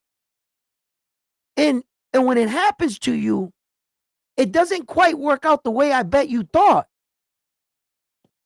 And I'm not saying that I could actually do it, but I know as warriors, we go through that in our lives. At least I have. I felt so strong at one time, man. Listen. All I know is Subriel's on a mission, and Dalton Smith is going to get the worst end of it. I think so. I think he's one of those kind of guys that is going to take this like Michael Jordan. Like, you can't do the smallest, slightest little thing in front of Michael because they use it as fuel. Like, I think he's going to use this fight as fuel. Like, to all the doubters. You guys know I'm going to pop clean after this fight. I'm being tested all the way into a fight. Now watch what I do to this guy so that because what? If his performance lowers, they're going to definitely say he was on the juice. If he doesn't stop him, they're going to say he was on the juice. They're going to say, so well, they said that about Ryan. You don't remember when Ryan fought Rolly? Then you see where I'm going with this. Oh, you see what happens when you're off of Ostarine? Yeah, that was crazy.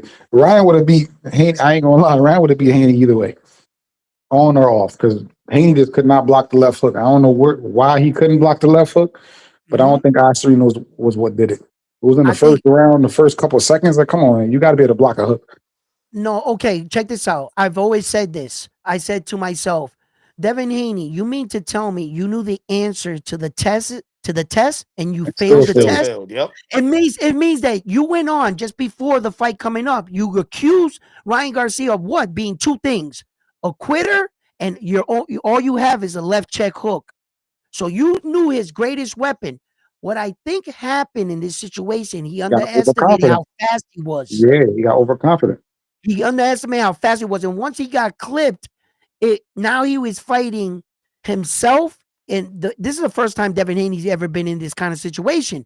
He's Yeah. thinking Ass up, about his face girl down. Yeah, looking you're on, right. his brothers. He was in his head. And Devin was trying to figure it out. But quiet as kept. The fight was a lot closer than I No, actually stop it, thought. Edwin. Yeah, It was Rebecca, close. what's It that was fight? close. Stop it. It was close. It It, was close. it Because was a whenever lot Devin closer. Haney Ryan decided to took step off up, a lot of rounds when he turned yeah. his back. He took off a lot of rounds. I, Now, yes, Ryan yeah. Yo, had why are you making big fun of his moments. Mexican taco shell? Oh man. Yo, what the fuck was that? Well, you Teenage know, Mutant Ninja Mayweather has the Turtles? Philly shell. He had Hey, the Mayweather has the taco Philly shell. shell. I He heard had it's the called the taco silly. shell. I heard it's called a silly shell, but I mean it's cool. He said the taco shell. Nah, but nah, That's crazy. Ryan was I don't even think Ryan was in good shape in that versus No, Haney. he wasn't. His He his gassed punches out in the his second punches one. were slower. He did gas out. His punches were slower. So I don't know if Haney want to see him at a faster when his hands was faster. His hands were I'll tell slow. you one thing. He don't want to see him at 47. Nah, he Yeah, don't. but okay. History. I'm gonna go on history. Actually, the history is on Devin's side now for a win because they went 3-3 in the amateurs. Now they're one. Now I think that because they know each other. It's Yo, different. Devin and Ryan got history. I He think it's different knows. though. Yeah, I, but it might be different. It might I'm be gonna different. explain. I'm gonna explain why though. Okay, it See, might be different. But check, hold on. I'm gonna go let you ahead. I'll explain. let you go. I'll let you go. I'll let you go. It might be Sorry about that. different because of the amateurs and the pros, but when you fight me more than once, I know things about you. I know your fighting style intimately. Now you can change, but there's things about a fighter that you bring from a child. There are little tales you can't change. You're always going to do it. There's some things that Ryan understands about Devin Haney we'll never know. He sparred with him too many times. He fought with him in the amateur too many times. And I mean, they sparred like sparring sessions we know nothing about. They grew up together. So when Ryan clipped him, he knew the exact position, what Devin was going to do. Because I'm going to tell you what, that same check hook that Devin was trying to throw, his own, was the same one that he rocked Norton Jr. with. The same one he got Yuri Gamboa with. The same way. Those are little things he doesn't get out of. He's been throwing it, setting it up the same way since a child. Mhm. Ryan knew that. Ryan knew that. He knew the when and the where, when to snap it. And all he said, I'm strong enough and I hit hard enough that if I clip him with that one shot, and he did it. And he fucking did it, bro. Edwin, I got a The thing question is, for you. Hopefully you can answer it. Hold on. Wait. Oh, go ahead Frontline, for with it. respect. Go ahead for it. My bad. My bad. Yeah, I oh cut him off my too. bad, Go my ahead. bad. All right. Go ahead. Yeah, like I said, the reason I think Ryan Garcia wins is because yeah, you can account for a lot of things, but that speed Ryan Garcia has, it's hard to account for the speed and timing. Even in all the amateur fights, Devin, or the ones I've seen, Devin still got caught with the hook. Even some of them kind of knocked him off balance and almost like hurt him a little bit. Only Yeah. difference is obviously headgear and all the other stuff. Now Ryan Garcia is stronger, no headgear, they're professional. Ryan Garcia always had a more professional style than Devin. So that's why I say, like, I think he'll win again because Devin Haney's more of a tap and move, hug and Right. move, tap. He's a boxer, you know what I'm saying? So it's not wrong with boxing. Right. It's just like I said, he's more of a point. He's point. Right. Ryan Garcia is, I want to get you out of there. Right. So the difference Frontline? Oh, is sorry. big. No, you're good. So the difference is Ryan Garcia might get him out of there this time. Right. Frontline. So here's a question I have for you. We're going back to the Matias Yep. accusations, right? Right. They're quick to go at Ryan Garcia for Austrian. They're quick to go at Matthias. Matias for the Austrian. They're quick to go at Janabek for whatever substance he got caught with, right? Why isn't Mhm. nobody questioning the biggest drug cheat in sports history, Victor Conti, Mm. with the whole snack program that all these fighters are on. Why nobody ever questions that? They do.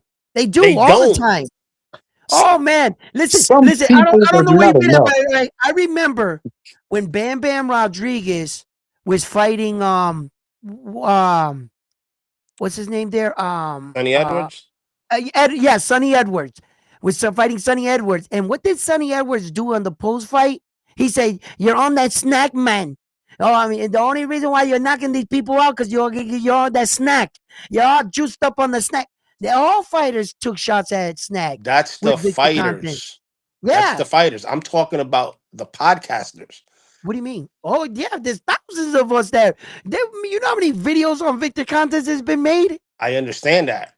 But what I'm saying is, why isn't Vada, Mhm. WADA, and all these sports people that know Victor Conte is the biggest sports cheat with They make money steroids off or controlled substances? Maybe they make money off them. Okay, let me explain why. I know exactly what you mean, brother. Let me explain why. I'm going to try to be as quick as I can with this. You ever see that movie with Leonardo DiCaprio where he was like a 17-year-old kid and he was so smart, he imitated everybody else? And the feds chased him around for years. He became like a plane pilot. Catch me if you can. Yeah, catch me if you can, right? And he was so good at it that the Fed said, after he went to jail and everything, listen, kid, rather than put you in jail for 1,000,000 years, you're so smart, teach us your techniques of how you outsmarted us for so many years. We need to hire you. It's like the criminal being hired by the police to teach them how to break into safes, how to, so they're requiring the best. Victor Content was the best at what he did. He made that liquid serum that put that shit in the Olympics. He had people all over the world breaking records. I'm faster, stronger. They said, "How'd you do it?" He's so smart. He taught all these people. WADA hired him for an outside consultant, and they said, "We came up across a new drug. Why is this showing up like this?" And he goes, "It's simple, because this breaks down to this, this, and this, and this, and they can catch their guy." Because he was a mad scientist. So in order not to keep an eye on him, in order to keep him in the feds to keep in front of him, they allowed him to build Snack. If you don't allow him to build Snack, then he's going to go behind the scenes. He's always going to be him. So let him build his Snack and we could watch him. And we can watch him. You That see? probably make a little bit of sense, yeah. So because if you tell him, no, you can't do, you don't understand. He is a mad genius. It would be a shame to try to bury that because what he does is, like you said before on your shows, is he keeps it under the threshold. Yeah, it doesn't matter. But because look, let me tell you something, bro. Let me be honest, right? Frontline. I don't go to GMC and buy something off the shelf because it says it does absolutely nothing for me. You got to give me something, vitamin, right? So I go to you because you got the best shit under the bar that says I'm not a cheater. Well, then that's the best. He got to the threshold. What's wrong with that? So here's my question. My question. Hold on. Here's my question. It's under the threshold. Keyword under, right? And it's never reported that any of these boxers have under the threshold. So that being said, why, when quote unquote Subriel popped dirty for Osterring, it was under the quote unquote threshold? Right. Okay. That should have never been reported. Right. But once again, that's what a smear campaign is. It wasn't that he was guilty. It was just that we wanted to give you the perception that he would have or put doubt because of what happened behind the scenes. Okay, someone obviously wanted to throw that on him, knowing he would be acquitted because it would have never been reported in other cases. It's just like the P. Diddy scandal. When P. Diddy didn't pay that camera guy, Nah, fuck that. P. Diddy like little boys. no, P. Diddy. I hear what you're saying. I hear what you're saying. Right? Haney has first hand on that. 50 Cent paid the camera guy though, right? Oh, shit. Okay, then you should have paid that dude. So look, that's what I'm just saying. Like, look, guys, a smear campaign works many ways. It wasn't that you were gonna win necessarily. It was just that you were gonna put dirt and the job was gonna be done, and that's what you needed. So, there's many different forms of this. So, I mean, take how you guys see. What do you guys think about the whole situation? Well, just like Bang Bang said, it should have never been reported, and it should have also been updated. You know what I'm saying? No, it's been 0.086. That should have never came out publicly. No, that's no, number it one. shouldn't have, but because it was under the quote unquote threshold. That being said, we're going back to Victor Conti now.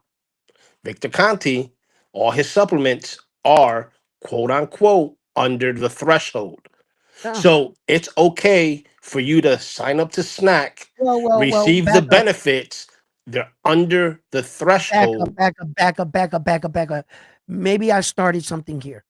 I'm not going to say that Victor Conti's chemicals are under the threshold of all the things that they're like under the threshold, but they are those PEs. No, what he's making might be a serum that itself might be banned 10, 15 years from now. The problem with the doping agency is that they got to conduct tests, and it has to come through years and years for them to determine that if an athlete that they acquired was doing these tests for them and their results, then they'll determine this gives you too much of an advantage. So now maybe Snack is good for you to take today. 10 years from now, 2 or 3 of their chemicals might be put on a banned substance. Okay. Yes. So let's say that is the case. So let's say that is the case. What happens to the people that were on Snack now, 10 years later, come to find out those ingredients that they're putting in it? The problem is you're under the old grandfather clause, meaning until they deem it from that, you were all on. You had the right to do it. Right, but that goes to prove that changes. Nothing that changes. goes to prove that the supplements that he's providing, he knows something That's a big if. I understand that, but come on, you're not gonna sit here and look at all these fighters that are on Snack, the way they come in at weigh-in versus how they come out fight night, the way they rehydrate, the way they look like. Yeah. Okay. But wait a minute. Front line. That could be a little miscrewed, right? Check it out. Okay, let's say that Snack holds up. Let's say it holds up for 25 years. They determine that that's the threshold. It's right there. And then what you're seeing is hard work and dedication by the best athletes. These are the guys that work the hardest, so you're going to see the best out of them. And then what you're seeing when you see their bodies changing a little is that there's a process in boxing. The boxer goes into the workout, looks the biggest. Then he goes through a weight cut and thins out. Then he blows up. And so when he blows up on fight night, it doesn't attach to his body like when he was in the gym all ripped like that, because there's a transformation that breaks down through the fighter. There's like a 4 or 5 day process that you're already going down on the weight. So you're not in the gym replenished you got all your meat eaten, everything, and then all at the same time you're working out and all your muscles are sticking to you. You're like, boom. But as soon as you cut that weight, you're gonna look like a crackhead. You're gonna be like this on the scale. You're not gonna look the same. And then when you blow up on fight night, you only got 36 hours. Your body's not gonna catch. Yeah, they might have something that help you drain some of that water weight. But it You might know, not be legal. it's not. Illegal. Yeah, It might not be illegal. right. So you're just that's all you're seeing, and then you're gonna say, "Oh no, they're on it. Look at these pictures. Look at them." And I'm like, "Yeah, we all look like that when we're at peak." That's like me working out. I go to the gym, work out. You think I take off my shirt in the first 3 seconds? Hell no. I gotta work out, get that pump. These girls are looking. You know, once I'm feeling like, boom, now the shirt comes off. You know what I'm saying? What are Because you talking now about? You walk into the gym without a shirt. What are you talking that's about? Hey, man, you know yo, what I mean? hey, But I'm hey, out of here, man. I yeah, appreciate the brother. talk, man. And Yo, Lord, Forrest, man, be thank you good. for stopping by, Yes, man. sir. Yes, All sir. right, brother. Salute. All right. Yeah, yeah. Yeah, man. But that's when the shirt comes off, when I'm all like, you know what I mean? So I'm, yeah, that. I mean, honestly, that whole snack shit, it is what it is. It's a hustle. Conti's got this shit figured out. You can't knock the man for his hustle. Nah. But Poor man already but died. but Like on the God same rest his soul. token, you can't put a blind eye to knowing Victor Conti's background. He's known to be Oh yeah. a supplement supplier to Mm-hmm. athletes that were quote unquote dirty Mm-hmm. back in that era. Right. So Yeah. I get it. so I get it. I get it, so Frontline. But I'm go not ahead, I'm go ahead. not knocking Snack and his products. I'm not saying that it's an undetectable or whatever. I'm not saying in a bad way. I'm just saying there's got to be something in that supplement that's giving these boxers that extra oomph that's not being detected. Well, I guess Or what? Guess what? or They I could be all got wrong. the opportunity to buy it. So Correct. if Devin Haney can buy it, his opponent can buy it, the next guy can buy it, you know. But I gotta admit that I don't look, check this out.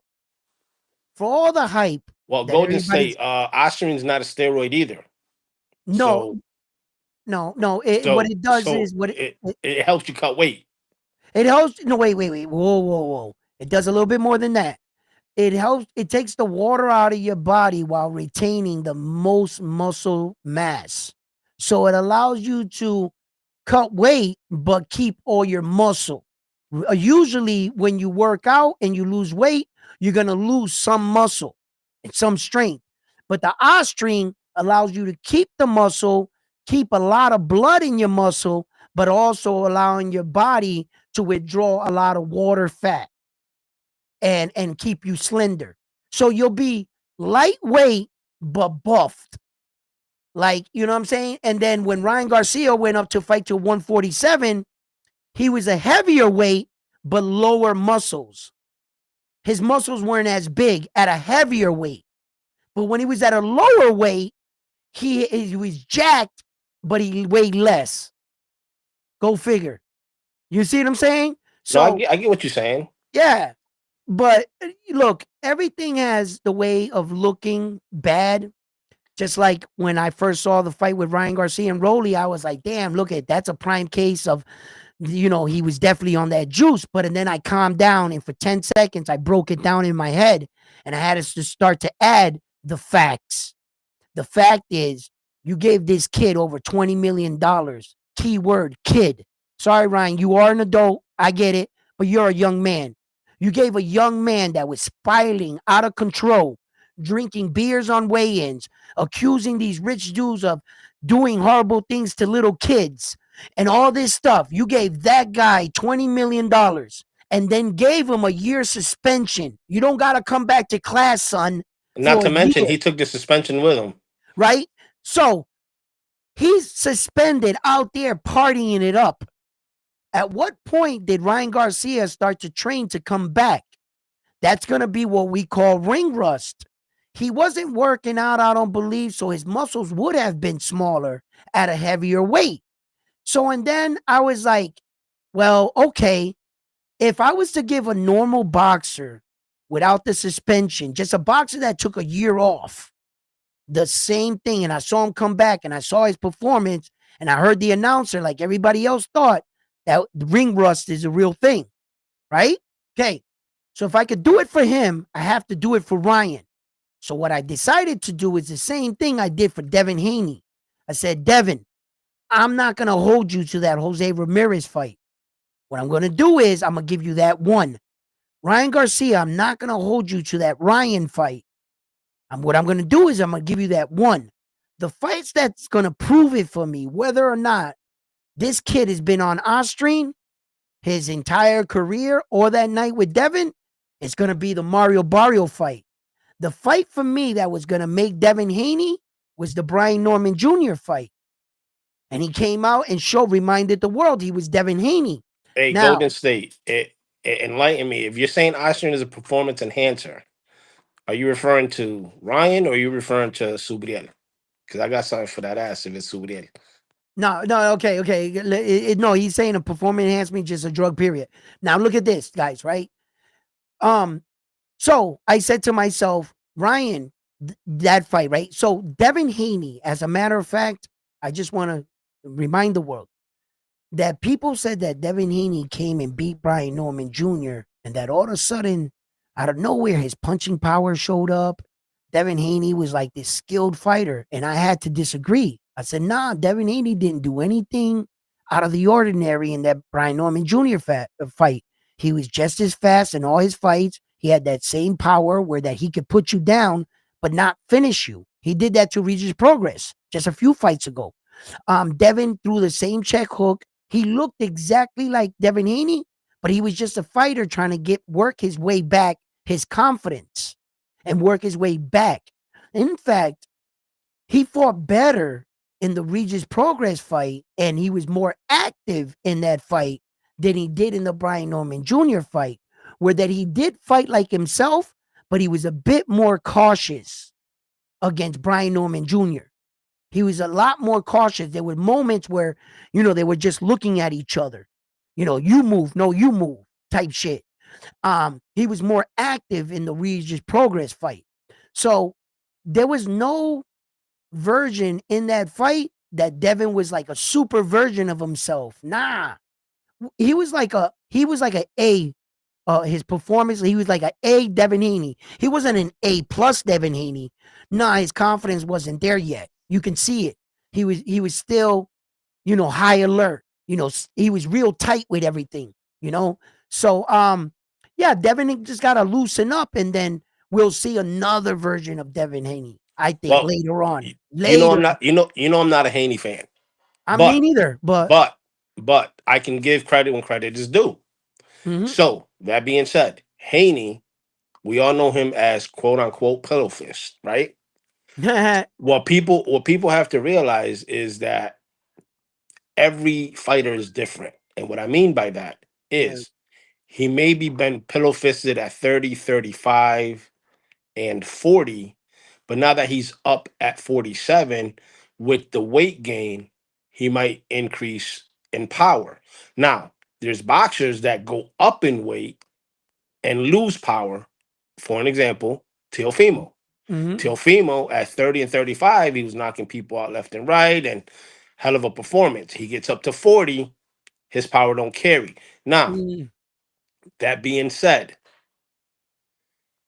Haney, I've always said it, even though I don't like him as a fighter or whatever, you got to give it to the kid. He's definitely got skills. You know what I'm saying? As far as his boxing ability, his movement, his footwork, so on and so forth. Is he chinny? We don't know that because he's never been dropped. Linares, yes, stumbled him. Ryan put him on his ass multiple times. And by the way, Linares was his size. Correct. Yeah, this guy's saying that he never fought anybody his size. But anyway. Who said that? I have it on the screen. George Martinez says, Haney came in 25 pounds over in the Regis fight. Haney never fought anyone his size. No, what he means, I know what he means by that. What he's saying is that every time comes fight night, Haney is always, quote unquote, bigger than his opponent. But he wasn't against Linares. Linares, he was they were equal. Yes. I'm just saying. He's just saying that. I'm just pointing someone out. That's all. Okay, continue. So does Haney have boxing skills? Yes. Does Haney have power? We don't know that because we've never been in a ring with him. You know what I'm saying? We can only go by what these boxers are saying. Mm-hmm. And we can go based on the performance. But even the performance, you can't say somebody doesn't have power because he didn't drop him. Maybe he can. That boxer could take more power. For an example, Subriel never dropped all his fighters, but he made them quit with accumulation. You know what I'm Mhm. saying? Mhm. For an example, no, he did drop Jukembayev. Ergashev, he didn't drop Ergashev. Yeah, but when you say he dropped them, he never knocked out him. They gave him an opportunity to go back to a corner, then he quit. Correct. You know, they I threw in mean, the shit. towel. Ergashev lost his Yeah, signal to his leg. yeah. But He hit him up look at here, Bang and then all Bang. of a Look sudden at his Bang leg Bang. gave Look at out. Bang Bang starting shit. What are you doing? When you gonna demote his ass? Oh, what Bang Bang doing? Florida wants some of them. The DHP Moolah. Listen, he's But crazy. no, honestly, I think Norman could have won that fight. He just came in with the wrong game plan. In actuality, let me tell you guys something. When Devin Haney came into that fight, that he was 25 pounds heavier, like in the Regis Progress fight and so forth, right? What happened was that was Devin Haney's team and dad saying, "Son, you're going up to a new weight division, 140, and right away, you're not taking up a tune-up fight. What you're doing is going to fight the champion on the first shot." And Regis Progress was a short, stocky dude. He was big. So they probably figured, come in at your heaviest so you can cut. But there's a problem with that. If Devin Haney gained 25 pounds, 23 pounds after that, the 36 after making weight, that's dangerous. You're putting on too much weight. You might be sluggish. And if you got your fighter cutting that much weight, that is also dangerous. That means that there's no way you can convince me that he got all his liquids back into his body. Devin might have got the weight, but he was dehydrated still. That's too much water. 25 pounds in 36 hours? Are you crazy? With 16 pounds, you're pushing it to get all the fluid back into your brain. No wonder Devin Haney said, fuck that. I'm not going in there when I got him hurt to slug it out. One good punch can put me down. Regis probably didn't know that. But Devin, there's no way he could have been hydrated. The right punch would have knocked him out. Because if you don't know, when you cut all the body weight out of your body, the human brain is the last organ to release its water. It's the first organ, and it's the last to take it. So when you're eating and you're dehydrated, right? You cut all the water out of your body. So you start to drink electrolytes and all these things, right? So the water goes to your kidneys, your liver. It starts to go to all your other body parts first. The human brain is the last. There's no way he was hydrated. No wonder he didn't go in. Now that I start to think about it, to finish Regis, because if he got clipped from Regis's big punch, that was the new weight division. So he probably thought that. So it's not good to have your guy cut that much weight. So it was actually against Devin Haney. So in the other fights, like when he fought Loma, the problem with that situation is Loma always fought bigger guys. Who was the smaller guy that Loma ever fought? I'll be right here. So he was accustomed to this. Loma fought the Japanese dude, Nakatani, right? He fought all these dudes. Big, Linares, all of them. When was Loma ever the bigger guy? So coming in big against Loma was the wrong thing to do. You had to come in with skill. And then remember, this is the little guy coming to your front door, knocking on your door. And I'm telling you, if I get off my couch and I go outside and I whoop your little ass, I don't want to hear that you were little. Don't knock on my door. I didn't ask for the Loma fight, Devin said. He wanted that unification. It was his dream. And you, the people, demanded it. So when I went outside and I whooped his little ass, don't say he was little. Because until you guys wanted the fight, you guys knew what it was. So I don't feel bad for that. So a lot of Devin Haney situations, like when Tank said he's an email champion, I was like, wait a minute. Devin's not the first email champion to be alerted. There were a lot of guys that got belts like that way before him. It just stuck. And then they said Devin Haney's pillow fisted. I said, where did that come from? Tank Davis, Teofimo Lopez, Shakur Stevenson. They all said he was pillow fisted. And I said, wait a minute. None of you guys fought him. None of you guys fought him in the ring, so how would you know?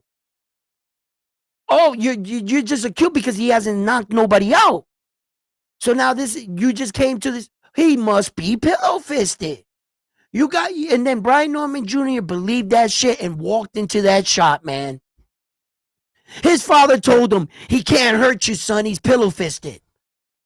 Sat him. Look, Samuel says that Devin has a Diddy resume. He likes little guys and older guys. He's crazy. That's crazy. Listen, see, that's how you beat Devin Haney, by jokes. But you don't beat him in the ring. You know, and for the record, I speak boxing. I'm just going to speak the truth. I don't have Devin on my pound for pound list yet. You know, well, now he's like at the bottom, like 10-9, shit like that. Mine is kind of like, you guys know it. If you follow me a long time, I got like a short list, the top 5. My pound for pound list. In a way. Those are the top 5? That's the top 5. But anyway, my pound for pound list is a bit more prestigious. I just got the top 3 and the 2 that's threatening. I really don't care who the number 9 guy is. I don't mean to shit on the pound for pound list, but who the fuck is the 10 pound for pound best fighter in the world? You're just describing a good fighter. Speak of that, what is your top 5? Right now, we know Inoue's number 1. So Naoya Inoue, Terrence Crawford, Usyk, Bam Bam Rodriguez, and Junto Nagatoni. All right. So let me ask you this. Wait. Let me back up. I think Shakur Stevenson got him by a slight edge in skill. Okay. If we're not talking belts, because my pound for pound list got nothing to do with belts. Got it. Or accolades. It's just a complete fighter. All right. Let me ask you this. And break it down to me, because it doesn't make sense. Mm-hmm. You honestly think if we're rating pound for pound the way it was originally written, it's based if they were the same weight class. Yep. Right? Skill level to skill level. Do you honestly think Inoue will beat Bud? Okay. Check it out. When I want everybody to know that, first of all, a lot of these conversations get they intertwine, and you got to learn how to separate the 3.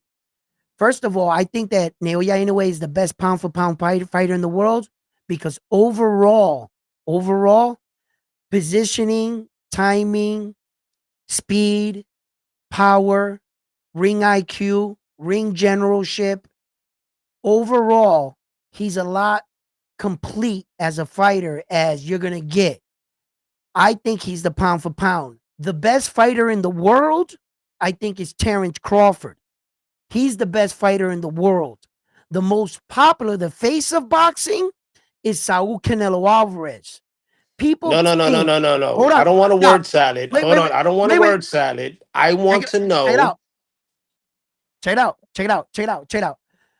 The thing is this. This is why I have to give you the word salad, because this is where we're going to end up. Trust me, I know. They're going to say that what Terrence Crawford did by being a 3-division world champ, all 4 belts, that would award him. But what you're describing is the best fighter in the world. What he did, that weight jump, Naoya Inoue has never done no shit like that. Where's the risk that he ever took? Naoya Inoue never jumped up 2 and fought a guy with 4 belts. When you take more risk and there's more at stake, the price is higher. He took the bigger chance at a better champion, Terrence Crawford. He's the best fighter in the world, but more skilled. See, I never seen Naoya Inoue switch right from left. The best fighter in the world to do that is Terrence Crawford. So that one he gets. But Naoya Inoue's footwork, his understanding. You see, it took Terrence Crawford 10 rounds to figure out Sean Porter. Naoya Inoue, he'll figure you out in the moment. In the moment. Naoya Inoue, throughout the course of his career, he's only lost about 11 rounds, 12 rounds his entire career. There have been fights that Terrence Crawford had to come back in the fight. There were fights that he was down on the scorecard in the fight. So when you look at Terrence Crawford's boxing decisions, I'm not talking about his toughness. I'm not talking about his slickness. I'm not talking about his timing. See, Naoya Inoue, as a complete fighter, he's always in the right position to throw the next punch. He's always daring you on the inside. He challenges you and beats you at your own game. Terrence Crawford would outbox you. He'll knock you out. He'll outsmart you. He'll hit you with slick shots. Naoya Inoue will defeat your style. He'll turn into you. He's more complete as a fighter, not accomplishments. And then when you another qualification is what you said. How did you fare when you moved up through weights? Did your speed drop? Did your power drop? Did it start to, Terrence Crawford kept all that shit. Elite fighter. Naoya Inoue is in his 5th weight division and still knocking motherfuckers out. And then when you say Terrence took the biggest risk of being the best fighter in the world, right? But the Naoya Inoue offers the most. This is the 5th time he put up all 4 belts. Every time you fight him, any man, if they were to defeat him, you stamp your name into the Hall of Fame on one fight. Who offers that? Naoya Inoue is the only current guy that has all 4 belts. And the ring. And he's maintained that for about 2 years solid. Through 2 weight divisions. It took him 1 year to get 8 belts. 1 year. It took him 6 months to be unified world champion of the world, to get all 4 belts. It took that Japanese dude 6 months. He fights 4 times a year. Every time you enter the ring, if you're only fighting once a year versus my 4 time, every time I enter, I take a chance of losing it all. I got a higher risk percentage. You can't compete against me when you're only fighting once a year. And I'm putting up 4 belts every fight. Naoya Inoue is the pound for pound king. Yes. Yes, he is. But Terrence Crawford is my guy. I'm from the US. All right, so let me ask you this, Edwin. You already finished your word salad, right? Let me ask you this. Forget about belts. Forget about wins and losses. We're going to talk about skills versus skills. Yep. If you take Naoya Inoue's skills, Just put it this way, if I took Naoya Inoue and made him the same size as Terrence Crawford, he'd beat Terrence. You're smoking crack. Okay, he'll beat Terrence. Dude, let me tell you something. Bud's been buzzed. Buzz been buzzed. Hold on. Buzz been buzzed. And you know Bud has a high ring IQ. I don't care. He ain't never fought no one like Naoya Inoue. Okay, no one and you close. got people with lesser IQ dropped Inoue. Nery and Cardenas. That's both okay. of them He's dropped. going in for a chance. You're going to get caught with shots like that. Okay, so you think he's going to be able to do that with Bud? And Bud's a finisher. No, but the problem is... No, but there's no buts. Skills versus skills. Right, okay. If they were the same, forget about height. Okay. If they were the same Let me weight answer class. that. Let me answer this. No word salad. No word salad. Naoya Inoue played simple. He wouldn't fight them like he would fight Bud.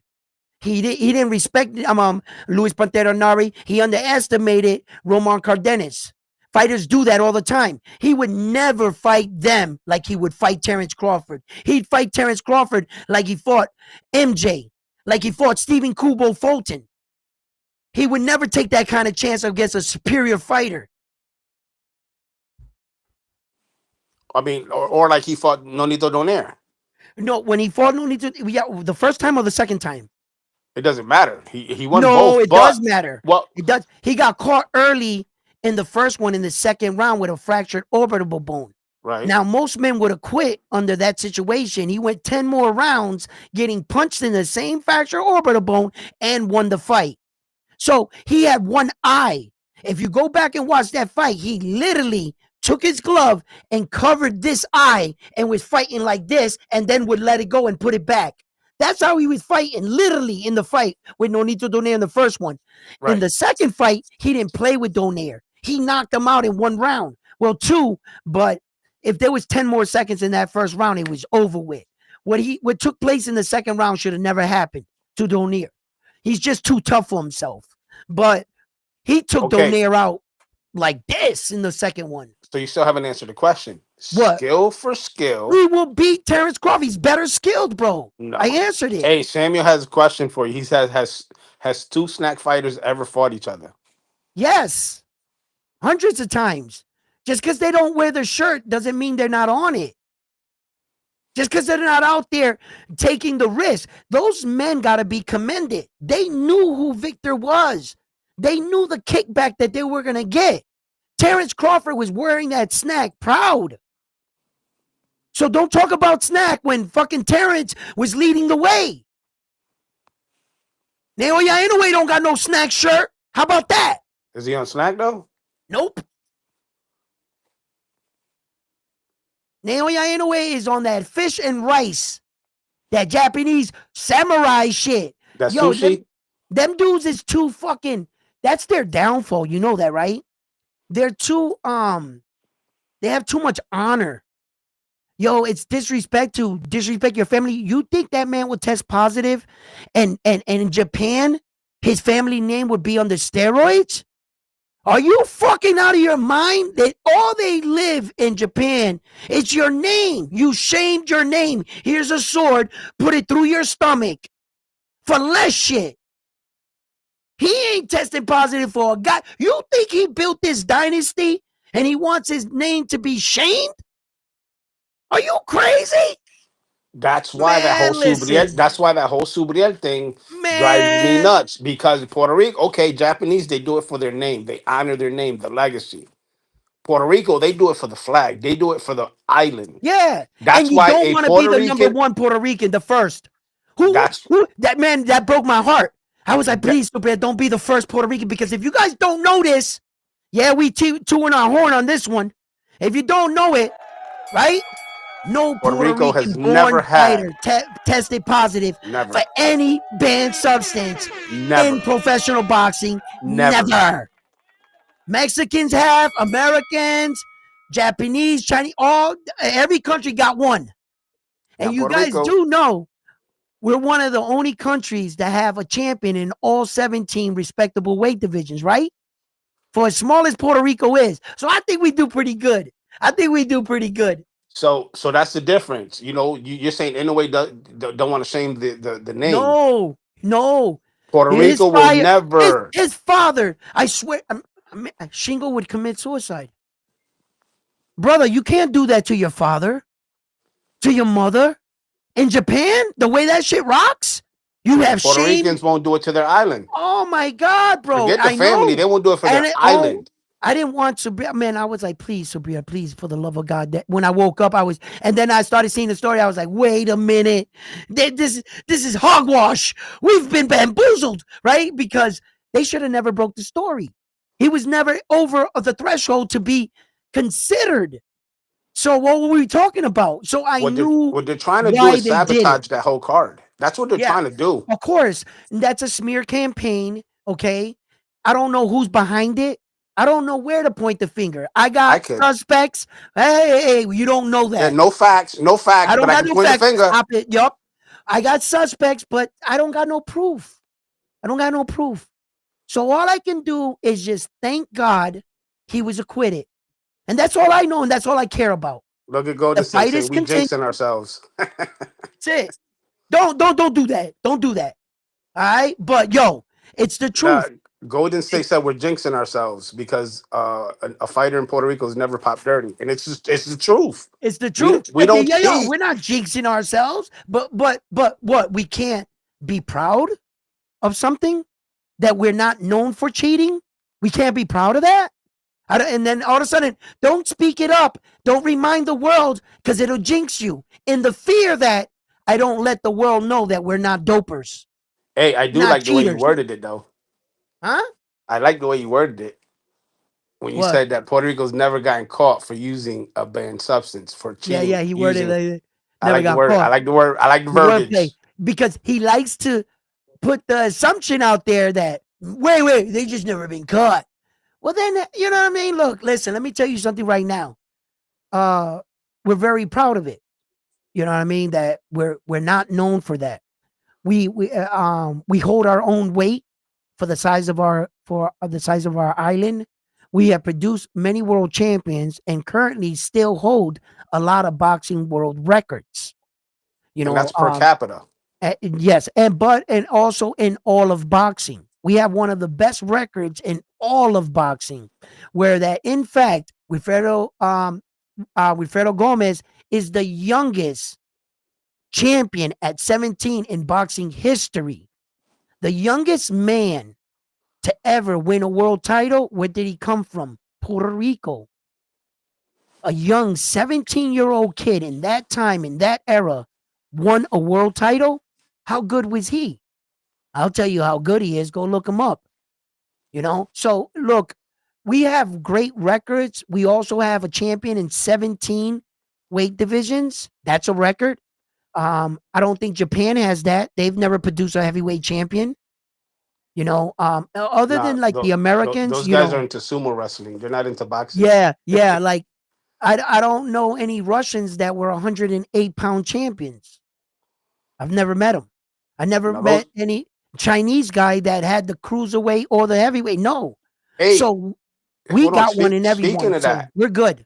Nonito Donaire, he fights when? That's Sunday, right? Yeah, we gotta watch that fight, bro. So My check boy's it out. fighting. Yeah, Hold Donaire. on. Check it out. What? You know who's fighting? You know who's fighting on that card, right? Who? René El Chulo Santiago.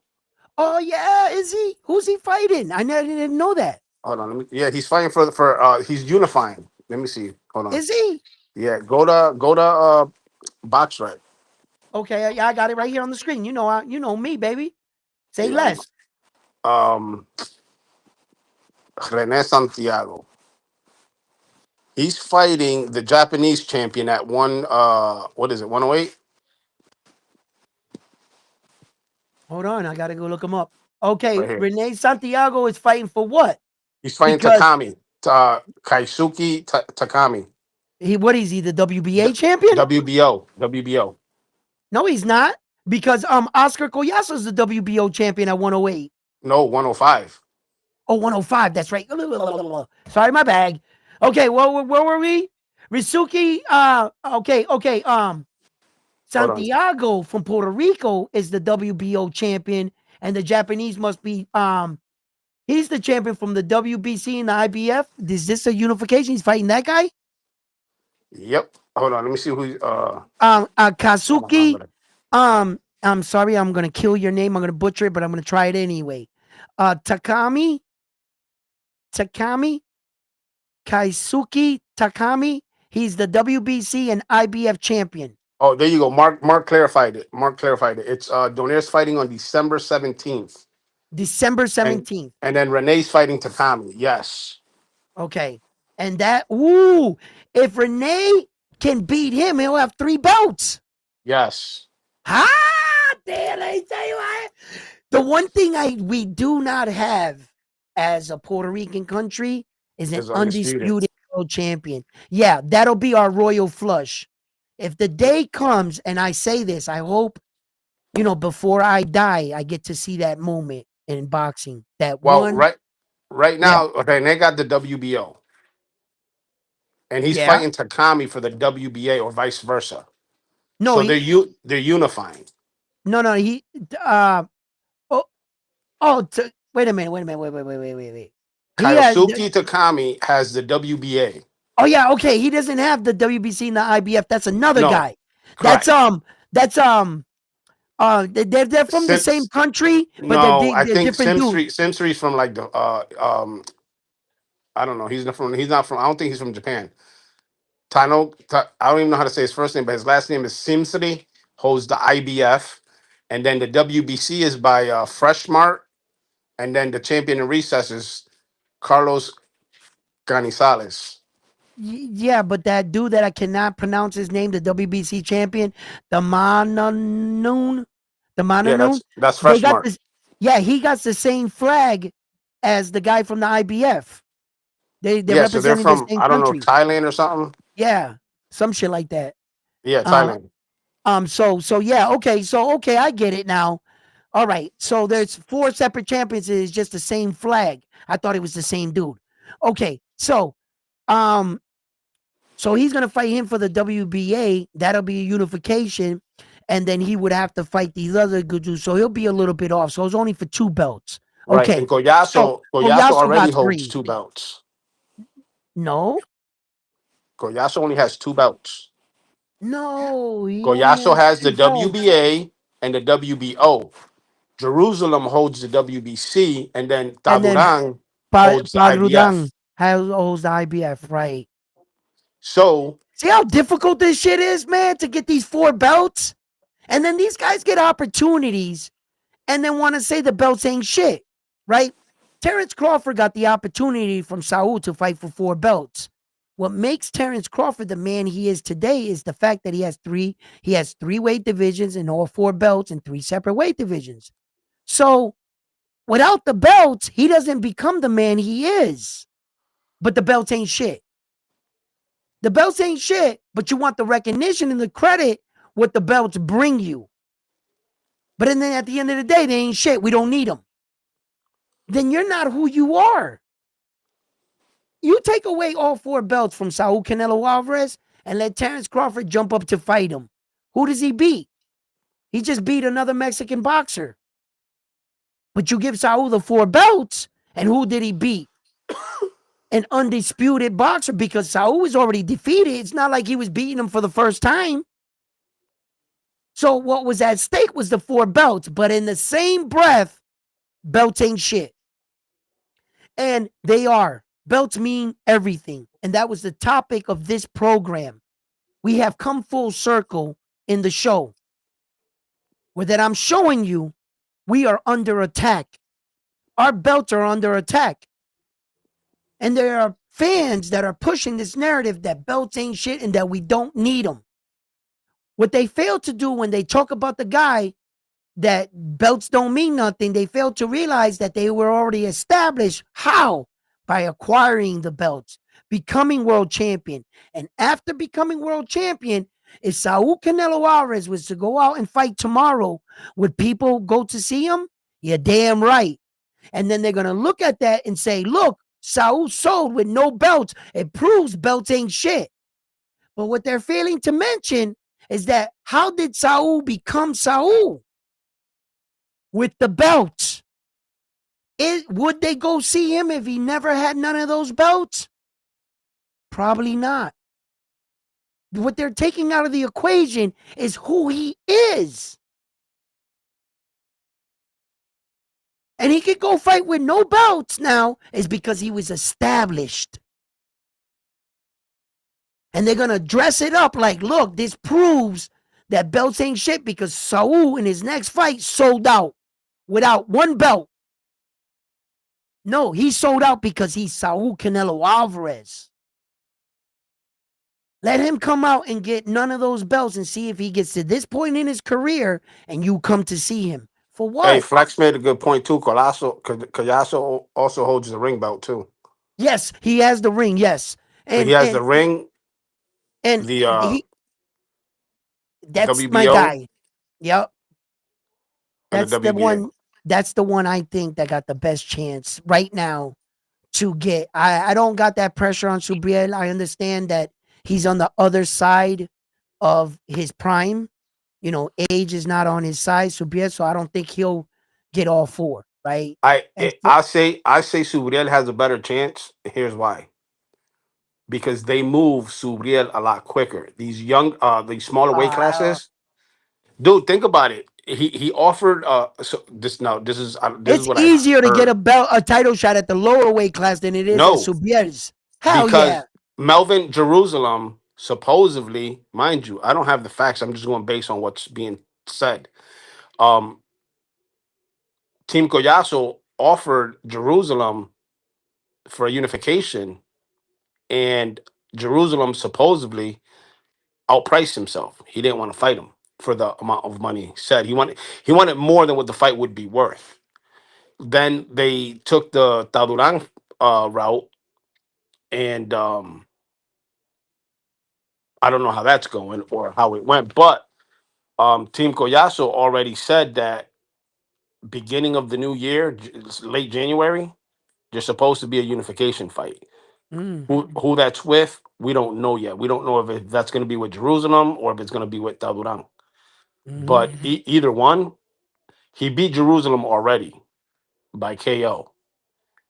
Does it mean he's going to beat him again by KO? We don't know that, but I'm sure Jerusalem will come in more prepared.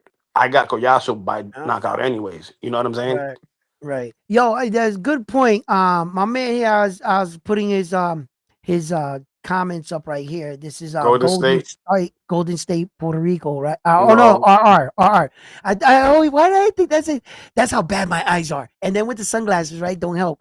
But he's talking about the whole situation with the WBC believing that the night was prepared for Terrence Crawford. For Saul Canelo Alvarez, that it was not for Terrence Crawford. That like all of us believe that ring was probably sized for Saul's finger. I bet you it wasn't sized for Terrence's finger, and that belt was made for Saul. And I think that he might be onto something, right? Because maybe the WBC didn't really think that Terrence could win. Maybe he was another cherry pick in their eyes. They said, "Oh, Saul got this in the bag." And when Terrence was trying to tell them, "Hey, I'm only going to pay this for the sanctioning fees," the WBC, yeah, Terrence, you're good for it. We'll talk to you about the fees later. You're not going to even win, dude. it's all Saul's making going to sense knock now, you huh? out. Now, Saul's going to knock you out. Anyway, we left. Then Terrence comes in. Whoop, whoop, whoop, whoop. Let me get that belt. Let me get that ring. And Suleiman's like, Saul, So, what the fuck? Like, so you it's were all, so supposed it's to. all making sense now, huh? So, like, and then now he goes back and he's like, this motherfucker Terrence, you know what, Terrence? Uh, Nah. You got the ultimate bill. 300, 100. You beat my boy. Another 75 for this. This is the bill. And Terrence was like, yo, bro, I was trying to tell you, but you wouldn't listen So it's because making sense to you now. you thought you were gonna beat me. Fuck. You guys, I was trying to tell y'all the whole time I was gonna pay y'all this much. You know what I'm saying? And blah blah blah. So that shit was like it blew up in their face. It just blew up in their face. So it's all And making sense now, huh? yeah, no. These are all theories and possibilities. Okay. You know, uh, I'm not just gonna come out and say these are facts. Like the WBC had the night plan for Saul. We know what we see. We can't really prove that. Okay. We know how much the WBC loves Saul. So I don't think they were on terrorists. But I mean, just taking a educated boxing guess, some of us might feel this way. Okay. But yeah, man, I could see where, you know what I mean? Like, look, and then Terrence is saying now, like, no, man, I'm not an asshole, but I see that you guys are trying to really jack up this fucking price or whatever. So I don't know. I don't know, guys. But yeah, man, it's all food for thought. It's all food for thought. Um, and yeah, what do you think? What's up, Frontline? Well, Jose says that Jerusalem fight won't happen. Again, he thinks Mhm. the Taduran fight is more possible. I agree with that. Like I said, they offered Jerusalem a bag and he refused it. He wanted more money. Really? You think Yeah, he's trying to price himself out? I think so. You got to understand, it's just like with Subriel. People they want a retirement from it because they know that the risk is not worth the reward. So Nick Ball. Shout out to Nick Ball, right? Because his honesty and his, he understands what his body of work is. Nick Ball said, "You think that I came all the way up from the amateurs and fought in the pros and then won the world title, and I don't understand what I have?" He said, "This represents me as a champion and my accomplishment, but it's also I'm a prize fighter, and I can sell my belt to the highest bidder, and also take the chance of still retaining my belt. I'm also gonna how much is this belt worth to you?"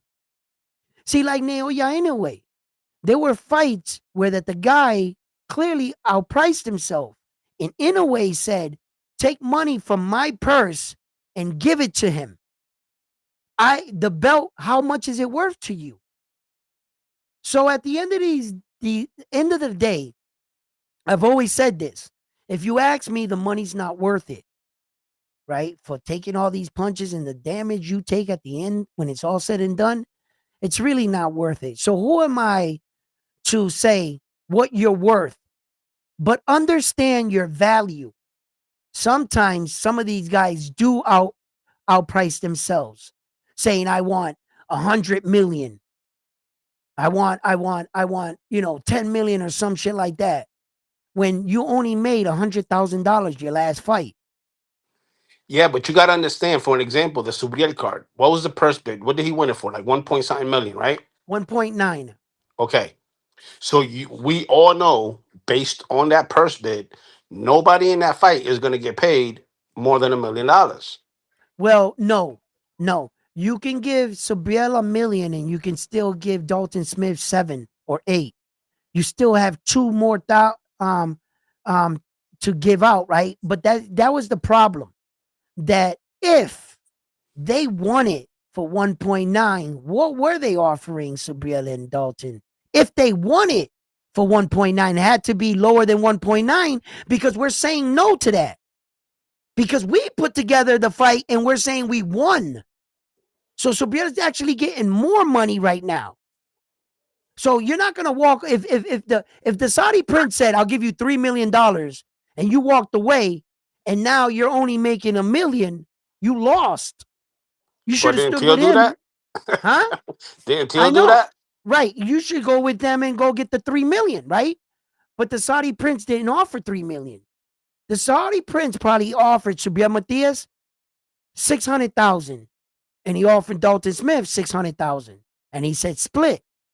And Fresh Promotion, this is all hypothetical. Fresh Promotion must have said, "Fuck that. Subriel's worth more than 600,000," and they didn't come to an agreement. So by law, the fight goes to a purse bid. Fresh Production walked away with that fight for 1.9. So that's the budget. So Subriel's not going to get the whole, and I mean that's for everything, right? And then Exactly. at the lower, they were going to come out their pocket a little more for a couple of the fights, right? So because you got 200,000, if you give Dalton, if you give Subriel, I don't know, 1, you give Dalton 6, right? And what do you got left? 300,000 to put down the undercards, the rest of the stuff. And what Give about the another guy, venue? you got to pay that too. In New Exactly. York, So New York ain't cheap, but for the Barclays Center, you'll get that for like 55,000, 55, some shit like that. So you can get that. The little room, yeah, you can get that. So okay, somewhere then you got around to talk there, about medics. You got to talk about ring. You got yeah, to talk. That's another 12, 16. It costs for every what you do if the guys don't have a regular cut man, you gotta hire those outside cut man doctors, and they got like a little box, right? And like Stitch and all these other guys, they do it basically for free until they have to open that box. If they gotta break the seal on the box, if you got a cut, that's $200. You know what I'm saying? Like that. But if you got your own cut man, you don't gotta use them. You see, but if you don't got one, you can hire one. So things like that. So those are all like little minor things. And the promotion will come out of their pocket for a little bit more on the side, but basically that's what they won the fight for. So you got to think that if they got it for 1.9, that's more than what they were offering. Turkey was offering. You got to think that. So, and so here we are. Here we are. And then congratulations to Fresh Production, like I said, being the first Puerto Rican American championship card. That the promotional company were from Puerto Rico, the champions are Puerto Rican, and they fought outside of Puerto Rico, and they're able to put on an event and that it will be successful. They are the first. Yo, So, shout out to Naldo in the building. congratulations. Jose says some fighters fight for the money and some fight for legacy. The belt price depends on who got it. Yeah, yeah. And then he also says, I think the 2 mil was for the main event only. That's what he assumes. He assumes that, but it's supposed to be for the entire card. You know that, right? When you buy the fight in a purse bid, that's your budget for the entire event. Right. It's not like you take that budget and you only split it with the main event. How you then you would be coming out your pocket for the co-main event and the whole undercard. That's not reported. You got to report that in the budget. Speaking of that card, what do you think about it? I like Subriel and Keith Cologne. Did you see who else is on it? Who else? Well, you got Ojo Santiago fighting Henry Cedeño. That's a good fight. Then you got Javier Cintrón fighting Jonathan Rodriguez. Then you got Nestor Bravo making a comeback fighting against Pedro Campa. Then you got our old champion Manny Rodriguez fighting Fernando Diaz. Whatever. You think Nestor's getting in the ring too early or not? No. No. All right. No. Go ahead. Then continue. One thing about Fresh Production, if you're willing to put that work in, they're gonna put you in there every time they can. All right, go ahead. Now continue. Then you got Manny Rodriguez Mm-hmm. against Fernando Diaz. They finally got an opponent for Keith Cologne. It's Alberto Guevara. I don't know who that is. I gotta look this guy up now. Thank you for telling me that. Can you later on? He's a Mexican dude. Yeah, I want to see. I want to look him up. I gotta look him up. That he's fighting my boy. I gotta Alberto. Look him up. Yep. Last name Guevara. Guevara. He's Guve Gue. Yep. Yep. VARA. He's right. 28 wins with 13 knockouts, 8 losses, and 4 of those 8 losses came by knockout. So he got knocked out 8 times. No, he lost 8 times. Out of those 8 losses, he got knocked out 4 times. Okay, that's what I'm talking about. Okay. All right. But he's got 28 wins and 13 knockouts. More experience for this kid because Keith Cologne will be coming into his 8th fight, right? Correct. That's it. No, 9th fight. 9th? Okay. 9th, and it's an 8-rounder. So he's already moving up. Mm-hmm. In rounds and in competition. Correct. And in competition. Because he ain't scared. Bring the smoke. He's built like that. You know what I mean? So yeah, man, interesting card for Subriel. Important. Is that everybody that you wanted to mention? No, there's one more. I'm trying to get back. Backtrack's been acting funny lately. Oh yeah. Hold on. And then you got some guy by the name of Jahanzeb Rizwan. Mm-hmm. He's 1-0. He's from the Bronx. He fights at what weight class? Super middle. Yep. So we'll see how that plays out. Yeah. Nah, listen, I'm gonna have to really deep dive into this Subriel fight card now. Get back into the full swing of things now that I know that the fight's actually going to happen. And I should have already been on this. A little tied up with this Christmas shit. Trust me. because my daughter's birthday is in the same month. It's on the 12th, right? So it's a couple days away from that. We're on the 9th. So like me and my wife, we went out. We got her. We're getting her. A few things and stuff. She doesn't watch my show, so I don't think she'll ever hear this. But we got her like the number ones, the Jordans in pink and white. Them shits look fire. Yo, them shits is Bro, hot. she's lucky. She getting double gifted, huh? Yeah, no, yeah. Like my wife we laughed about that in the beginning.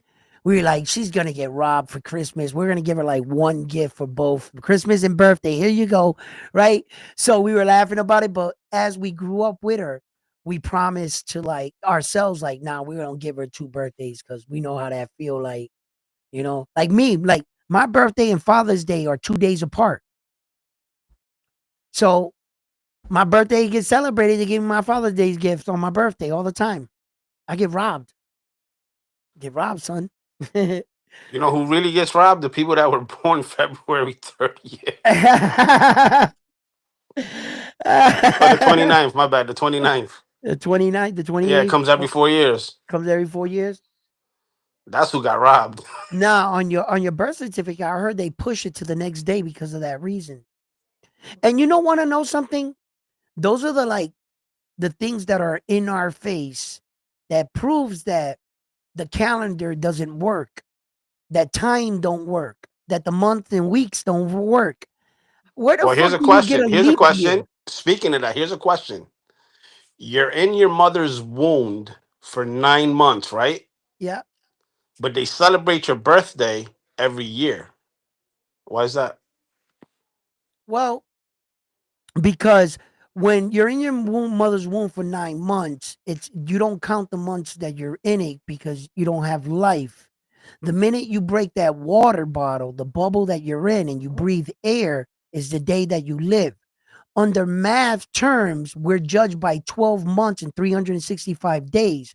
So from the day you were conceived to the next following year on that day, they consider that 1 year. But remember, the weeks and the months were determined by crops, fields, like time. It was like the best time to pick the crops, get up before the sunset, work, schedule. And that's how we developed weeks, Monday, Tuesday, Wednesday, Thursday, because Monday, Tuesday, Wednesday is not real. Humans made that. And like the 12 months is not real. We made that. So in actuality, when you're conceived, you live in a perpetual state of one moment in reality. You don't actually have days or nights. Just because the sun changes moon, and it's not an actual day or night. We're just in one moment, Hey, continuously going. Bull Rider wants to know water bottle question mark. You meant the what? You Huh? meant the what? You meant the The water bottle. Like, the okay, the what is it called? The placenta you're in, right? Once you out of that water, like a fish, water bottle. the water bottle. And once that shit pops, that's it. You're crying over there. You are crying for life. Yo, that's It's that crazy. shit's funny as hell. But you know what I mean. I You know know what what I you mean. meant. I was gonna Yeah. say something, but I was like, let me see if the chat catches it. Yeah, but it's my expression. I say shit crazy. You know what I'm saying? Like once Oh you pop out shit. that water bottle, it's over. Like that's when you take your first breath. And I guess from that, the government says, give them a social security number, Bull tag Rider this ain't on shit them, for that one. and fucking boom. You know what I'm saying? Yo shit. And then they count you from the 12 months, like you were on this day. But So what in about leap actual, year? What and about that, leap year? yeah, but in actuality, there's no real such thing as June. There's no real such thing as my birthday, that.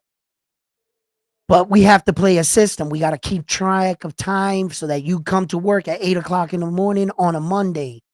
You just don't show up whenever because we don't have no structure. So Kaisu's praying for you. yeah,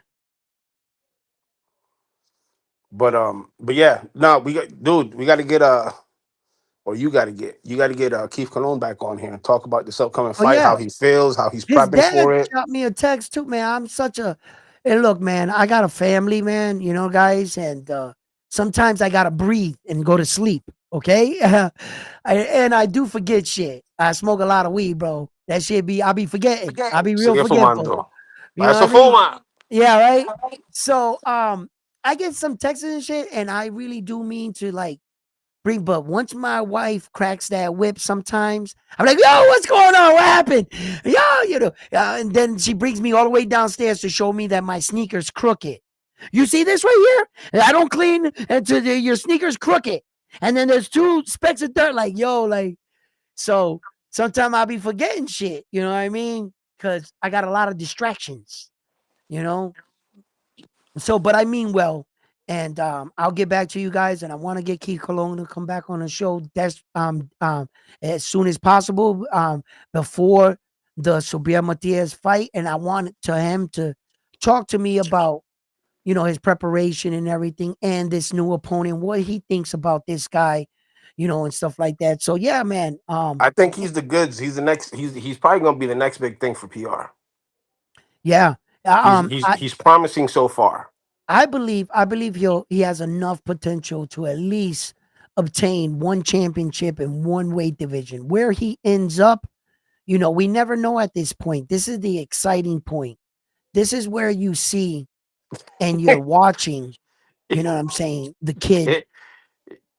Kaisu said, I better not see Christmas tree or Thanksgiving belly from round 1 since months don't exist. Since months don't exist? And Oh, man. No. Naldo says, Edwin Fulma and Frontline coge la nota. Yeah. That's what it is. That's what it is. Armando, what up, my dude? Yo, what's up, baby? Yo, listen. I am gonna get a Christmas gut because I'm gonna gain more weight, right? Because I'm gonna pack the weight back on to fight OC the Boss again because I'm whooping his ass at a higher weight now. I feel like I'll be just better, stronger at a higher weight. And I know that I wanted to make the 175 to fight OC the Boss. He almost made it. He made it like at 177. So I got to give him that. OC came in, and then I weighed 181. For everything I did, for all I shrunk down, I could only get down to 181. So I was like, fuck that, man. I'm just going to pack my way back on, and then I'm probably going to fight him like 195, 199. It's probably what I'll enter the ring.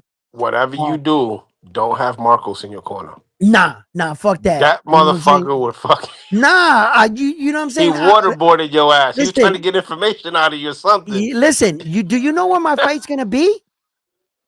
It's gonna be in March in Orlando, Florida. Say word. Yeah, you're gonna be there. I'll be there for that one. So I know this. You think I'm gonna go there and lose in front of Frontline, bro? Hell no. We gonna go in there and kick ass. A lot of my family's coming. I got mad family in Florida. A lot of my family's coming up from New York, New Jersey, Philly. They're probably all gonna come to this fight. We're probably gonna go all hang out after this, bro. Win, lose, or draw, whatever. I'm winning though. I'm not gonna lose this fight. I'm gonna try to put my best foot forward. I might have hurt myself coming down all this weight and shit, but I tried. I tried to make the 175. I just couldn't make it. But now I'm just gonna be me, and not have just 2 months to train. And I think I'll get better sparring now. And let's get it popping. I've already started working out. I did a cleanse the other day with my daughter. We all did it in my family. We all like shitted out our brains and shit. We took all that. You just gotta stop smoking. Yeah. Well, yeah. I really no bullshit, bro. I gotta give it my best foot effort, man. I gotta knock this weed out. It's gonna fucking. Hey, tell your wife no Ostarine. Nah, keep the Ostarine coming, baby. You know what I'm saying? It's the weed. You fucking bastards. Yo, listen. Like my wife got jokes, right? And all day, every day, her and my daughter, they get all over me, right? So we go into the restaurant and the news broke about Subriel Matias testing positive for Austrian, this, that. But my wife, she tries to separate me from the boxing all the time. I'm constantly throwing jabs at her. Look, this guy's gonna fight this guy. She's like, I don't know who the fuck that is. She knows nothing about boxing. So it took me by surprise, believe me, when we get into the restaurant that we always go here to eat breakfast. She looks across, we grab the menus, the waitress brings us the menus, she looks across, she goes, I don't think you're gonna like what they have here, Edwin. And real low. And I'm like, what? Like, it's fuck. I'm like, what do you mean? We eat the same shit every day. Like, and she's like, yeah, they don't have any banned substance. See if they got any Austrian on the menu. You know how you Puerto Ricans love Austrian, right? And I was like, you fucking bitch, right? And I'm like, low. And I know this is an uppercut under the table, right? Because now I realize she heard about Subriel Matias. I didn't say anything to her because I know she got jokes. So she really caught me with an uppercut with that one. And I was like, okay. I was like, you better hope no Irish dude does any tragedy shit because I'm going to be all over you. I'm just waiting for some Irish shit to break out because I got her. You know what I mean? So, like, of course, she's my wife, all 5'3" of her, 5'4" of her, right? And, she can get away with that. Why? She's married to a Puerto Rican, to me. And although it was all like just to get a little shot, I get what she was saying. And that's when it clicked in my head. Right there in that moment. I was like, holy shit. My wife knows nothing about boxing. She watches. How the fuck did she hear social media? And it got to her. You actually think my wife would go and she's waiting for the announcement of VADA to see if Subriel was actually clean? No. That's probably the last thing she'll ever hear. And she'll go on about her day unless her husband, that I threw it in her face, he's clean, she would have never known. Hey, catching up with the chat, Jose Rodriguez says Subriel went in on Algeria yesterday. I don't know if you saw that Did or he? not. No, I didn't see that. Flex says, with us Puerto Rican and the athletes is about dedication. I hope Subriel doesn't lose focus. No. Naldo says, no. Anthony Velasquez versus Tim Tszyu. Anthony Velasquez is from Springfield, Mass. Mm. And then Jose says, Subriel went off on Algeria yesterday on another channel. I appreciate what Cesar doing for Subriel, but Duke can't translate for shit. Right. Yo, Naldo. Wasn't one of the guys that Tim Tszyu fought, wasn't Spencer there from Massachusetts or something? Wasn't that kid that he fought? Oh, he was just American. I thought Spence? yeah, wasn't he from like some part of Massachusetts? I don't know. Why is that kicking No, in I my guess head? Tim Tszyu's got an upcoming fight against Anthony Velasquez, and Right. Anthony's from Springfield. Right, but now he's bringing it up because we're from Massachusetts. He's from Massachusetts. I'm from Massachusetts. So we're like, yeah, Massachusetts fighter. So I'm like, wait a minute. But didn't he fight Spain? I want to know where he was from. I think he was from Massachusetts too as well. So because Tim Tszyu and their camp is not stupid. They know they're going to get a guy they can beat. They're going to pick a cherry pick because he suffered that massive ass whooping from Sebastian Fundora, which in an embarrassing moment, I have to say, in combat sport, the guy made you say uncle. Well, actually, he made you quit. It wasn't Fundora who made him say uncle. What you mean? It was Madrimov. No, Madrimov knocked him out. Right. Fundora never made him say uncle. What are you trying? He quit in the Fundora fight. He got cut. He got cut and he fought through it. No, Tim Tszyu fought Sebastian Fundora the second time. Oh, the second. Okay. My bad. Yeah, when he vacated the belt. Yes, my bad. You're right. Yeah. Okay. Come on, follow. Come back to me. I know you saw the fight. You had to wake up because Tim Tszyu quit. He just lost that massive ass whooping where Tim Tszyu's a tough man. In order for you to make him quit, he was hurt. Nah, I think Madrimov just took everything out of Tim Zoo. No, well, Madrimov knocked him out, so he didn't have a point to quit. He was out on his feet. It's So just like Devin Haney when he fought Ryan. The next couple fights, he was very, very, very cautious. okay, so my point is this: you know that their team is going to pick this kid, and not telling us he's from Massachusetts. He's going to have to be a cherry pick. You know what I'm saying? Because Tim Zoo and his team, they're going to do the same thing when they got Spencer in there. Yeah, so When he got knocked off with Madrimov to get him a fight to get his confidence back up, you saw in the Spence fight, he was fighting cautious the entire until he started catching him. All right, my bad. There's corrections. There's corrections. It was Bakram, not Madrimov. I got him confused. Bakker, you got me messed up. You see, yeah. And then Flex says Spence lost to Zoo, and he thinks he's from the Northeast. Naldo just says Spence is from Michigan. From Michigan? Oh, so he's not Massachusetts. Okay, but he was just from the U.S. then. Okay, all right. Yeah, you're right. It was Bakram. It wasn't Madrimov. Right. So now, thank you, boxing chat, for being alert and being on your P's and Q's. You know, catch me on my bullshit. Two things right. He got catch me on my bullshit. Wrong. Yeah, catch him on his bullshit. So, but that's what makes the boxing channel great, and I appreciate that. So, but but here on Round One Sports Talk, if we make a mistake, we admit it. We don't just run with it and keep fucking running with it. No, we don't. And then we move on. You know, we don't keep going on, staying stuck on one thing. You know, we've been wrong before. We keep it pushing. All right. And we admit our faults. That's and it. We move on. That's it. So yeah. So I just think that I hope the kid from Massachusetts does great against Tim Zoo, but I've seen this story before where they try to, you know, your fighter usually suffers a loss in that kind of magnitude. He's not fighting the top 5, top 10 guys after that, usually. You know, usually, or sometimes they'll suffer a loss and get a world title fight. Ryan Garcia, you know, so you know, it all depends how bad. And I think that Tim Zoo suffered a bad ass whooping against Sebastian Fundora. So that's why I'm just doing the evidence, the process. But I wish the kid from Massachusetts all the best, the luck in the world. I'll look him up. Thank you for letting me know, Arnaldo, about that fight too. You know, we'll get that. But I gotta break down this Subriel Matias fight card. I gotta go look into it more in depth. I'm curious. You just told me about Keith Colon's opponent. I gotta go check that guy up. You know, and I think that if you ask me, I think Subriel is gonna come out focused, dedicated. He knows that the microscope of the world is on him, and not only here's the problem though. Puerto Rico.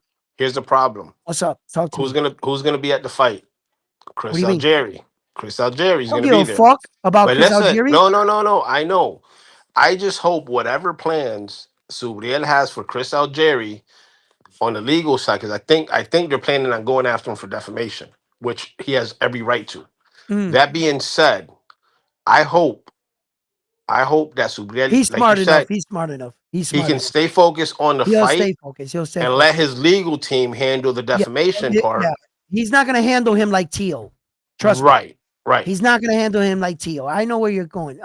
Look, Subriel's got a little bit of ghetto, but he's also a family man. He loves those daughters, and he understands a little bit. He understands that he doesn't ever want to do anything to jeopardize that.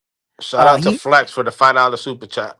You know, so definitely, I think that thank you for that. And then Jose says, I hope Coach Bermudez don't take another L. Don't take another L with Anthony Vellat across the pond. Okay, look. Some days as a coach, let me tell you something. You win some, you lose some. Sometimes you, as a coach, you want to be more on the winning end of the stick. But it doesn't take nothing from Coach Bermudez's training and his dedication to the sport. Believe me, Coach Bermudez, if you was to take a tube of his blood out of his body, it would spell the word boxing. The man has an old fire station built in there where he has the fighters actually living in the gym. He preaches, talks, boxing. Unfortunately, sometimes you go on a losing streak. So didn't Terrence Crawford, Bomac, and them go on a bit of a losing streak. He went through a very bad situation with Keyshawn Davis. and so forth. So as a coach, you're gonna have these times. The thing about Coach Bermudez, I can guarantee you one thing. Tomorrow he's gonna turn on the lights in the gym and go back to work. And that's all he gives a fuck about. I hope his guys win. But Coach Bermudez, from me to you, brother, you're a great coach. Thank you for every day you wake up. Men like you that wake up and bring and make world champions and give us these fights. Thank you for everything you do. So And he trains Mr. Fossey. well, yeah. Listen, Rohan, little Rohan here. Speaking of, tell me, what do you think about this next fight with Rohan? Who's he fighting? He's fighting fucking I can't get his name. I was trying to get it out of you. He was said to somebody help me out here. I like both of them.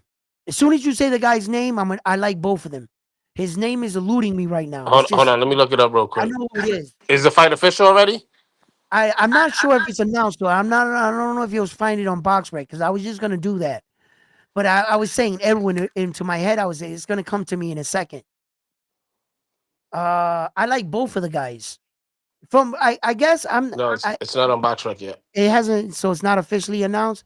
But I think it's gonna happen. I'll get back to it. It'll snap in. Who is it? Is it a Spanish fighter or? If I knew that, I'd get it right off the top of my head. Hold on. Fudge. Is it Tiger Johnson? No. Tiger just fought Flas. Flas, yeah. That was crazy, huh? I never would have thought he was gonna knock out Nick like so clean and easy. He actually made it look like Nicholas Flas wasn't on his level. I'm sorry to say. Yes. He made it look like he didn't belong in the ring with him. Like Nicholas was, and then going into the fight, I was sitting here saying, wow, this is a tough fight. It's a 50-50 fight for me because Tiger Johnson's coming off of pretty good stoppages into the new weight division. And he's looking good. He's looking big, strong. But I was like, man, this is Nicholas Flas we're talking about. This kid's on fire right now. He's hot right now. You see how he's putting these dudes down? And then, wow, I was a little surprised, to say the least.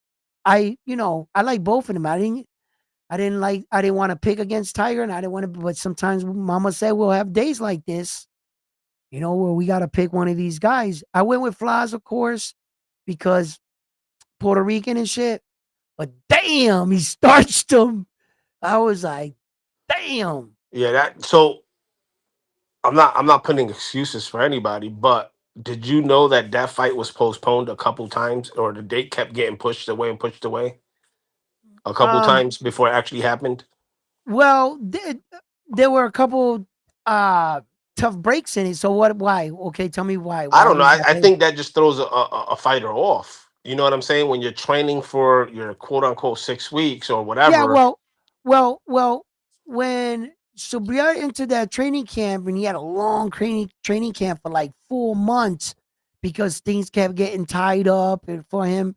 So fighters, there's a lot of fighters that go through that same exact problem in it. Is that a real problem? Are you overtraining? Well, that's the thing.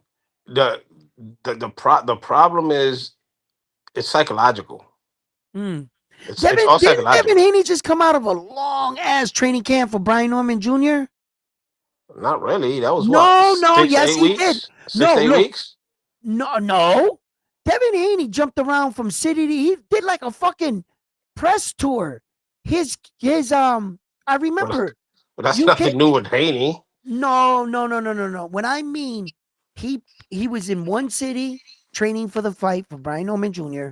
He packed up his whole team and moved to another gym in another city. Then they trained there for about a month. They packed up, moved to another city, and started training in another gym. It was like okay, it's Subriel and his team. When they enter training camp, they go to one city, country, or wherever they go, one gym, and they train there until the fight. And then in the last 2 weeks, they go to like Vegas or whatever, and they finish up the last 2 weeks. But Devin Haney jumped around like, I'm telling you, bro, I forget how many, it was like 5 states. And this went on for like, if I'm not mistaken, for like some shit like 4 months or 5 months or some Yeah, shit. but that was a guaranteed. That fight was signed and it was already a date set. Yeah. What George says, Flies had to keep cutting weight, Oh. and So then you maybe he couldn't take the punch well because he wasn't properly hydrated. I don't. Nah, I think Flies was chinny anyways. But Yeah. Okay. regardless, he's a good fighter. He got outperformed. That's how I look at it. Yeah, he got his ass whooped. Naldo asked, did Flies have a car accident? I don't know. I don't know if he did or didn't. Mm. But not to bring him up, but Felix Verdejo, that's what happened to him. After his motorcycle accident, his whole career went down. And then he got wrapped up in the shit that's going on now that he got sentenced for. You know what I mean? Right. I'm not going to bring that up because that's not boxing related, but, Right. But yeah, man. Yep. And then the Tito Trinidad fight versus Bernard Hopkins got pushed back because of 9/11. That's another one. Sam Goodman entered the Winter Protection Program and smashed his head against the wall 2 times to avoid fighting Naoya Inoue. Who was that? Sam Goodman, remember, he got his eye cut 10 days out from the fight to fight Naoya Inoue. They postponed it for 30 days. Yeah. I think another, like, I don't know, a little under a month onto the fight, going to the fight or whatever. Yo, speaking of Inoue, what do you think about the Picasso fight coming up? He's gonna wrap Picasso up like a gift right after Christmas, and then he's gonna go on to fight Junto Nakatoni in one of the biggest Japan fights in that Tokyo arena Japan has ever seen in that arena's history. And But that's wait, you think Inoue is gonna make easy work of Picasso? I like the Mexican kid Picasso. I like him a lot. I think he has a good goofy style, not a boxer confusing awkward style. The problem is that with his style, he doesn't have the awkward efficiency to pull it off. And Where's the fight happening? Is it happening in Japan or US? Saudi Arabia out there in the Riyadh. Riyadh. Yeah. So he's gonna finish this dude like Picasso bad. Are we getting an early prediction from you, or what's going on? Is that subject to change, or No, it's never gonna be subject to change with Naoya Inoue. I'll back or stand what I say with Naoya Inoue all the time. It's a no-brainer. He's gonna knock this kid out. What happened was with Naoya Inoue, he got in trouble by his parents, his father, in fact, Shingo. Shingo, after the Luis Pantera Nari knockdown, Shingo wanted him to go back to his fundamentals. And Naoya Inoue, being the killer that he is, he might have trained and did what his father said, but on the night of the fight with Cardenas, he went back and he stepped in to try to hit Cardenas big and got caught. When he got caught, he fell down to his knees and he lifted his hand, acknowledging his father and his mistake. He was like, look, I'm good. He knew what he did wrong. So lo castigaron. He got on punishment.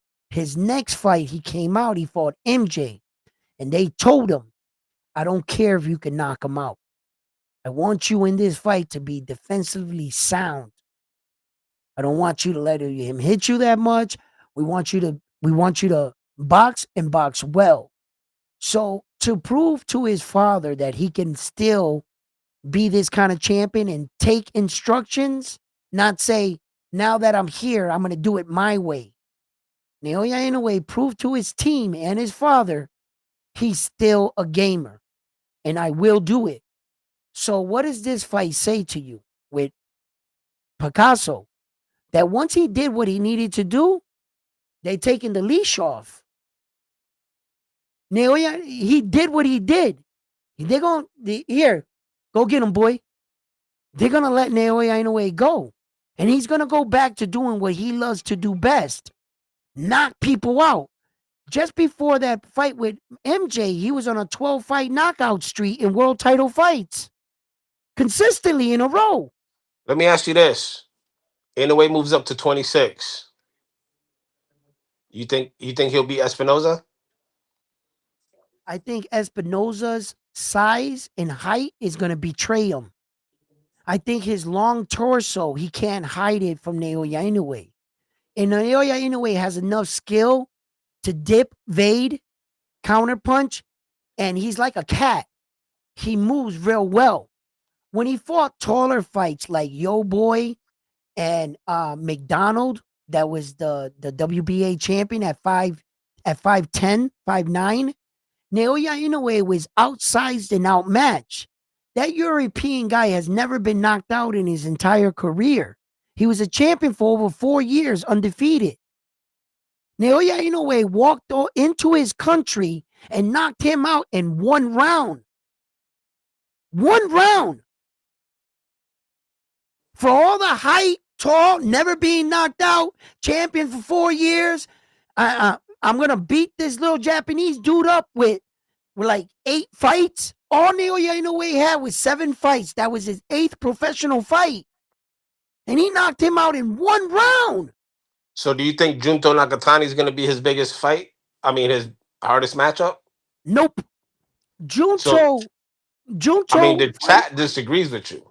I don't care what the chat says. They got the chat to their opinion. They get to, have it how they want. Watch what I say. Watch what I say. Look, Espinoza is the biggest threat at 126. He's the toughest fight. He's going to walk through Nick Ball. Nick Ball is done.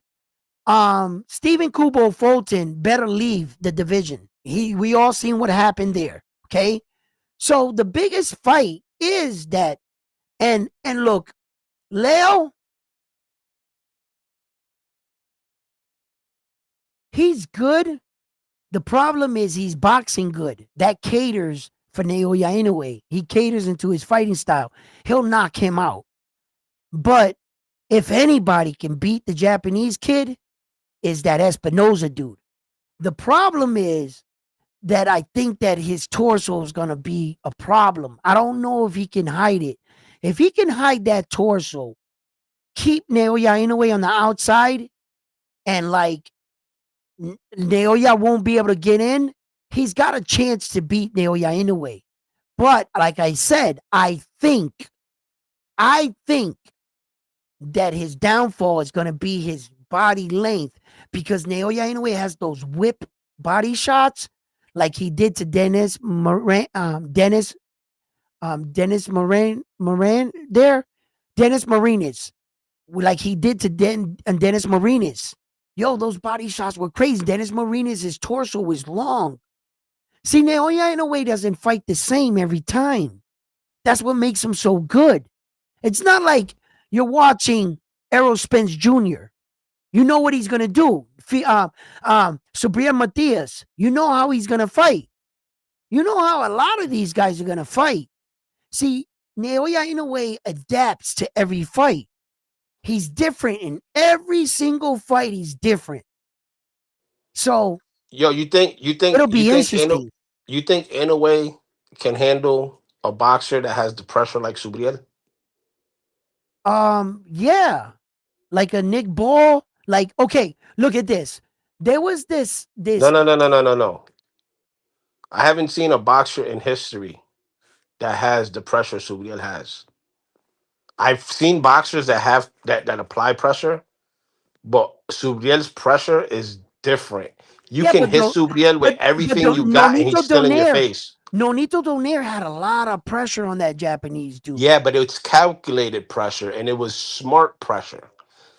You got to understand, Subriel has retarded strength and retarded pressure. Okay.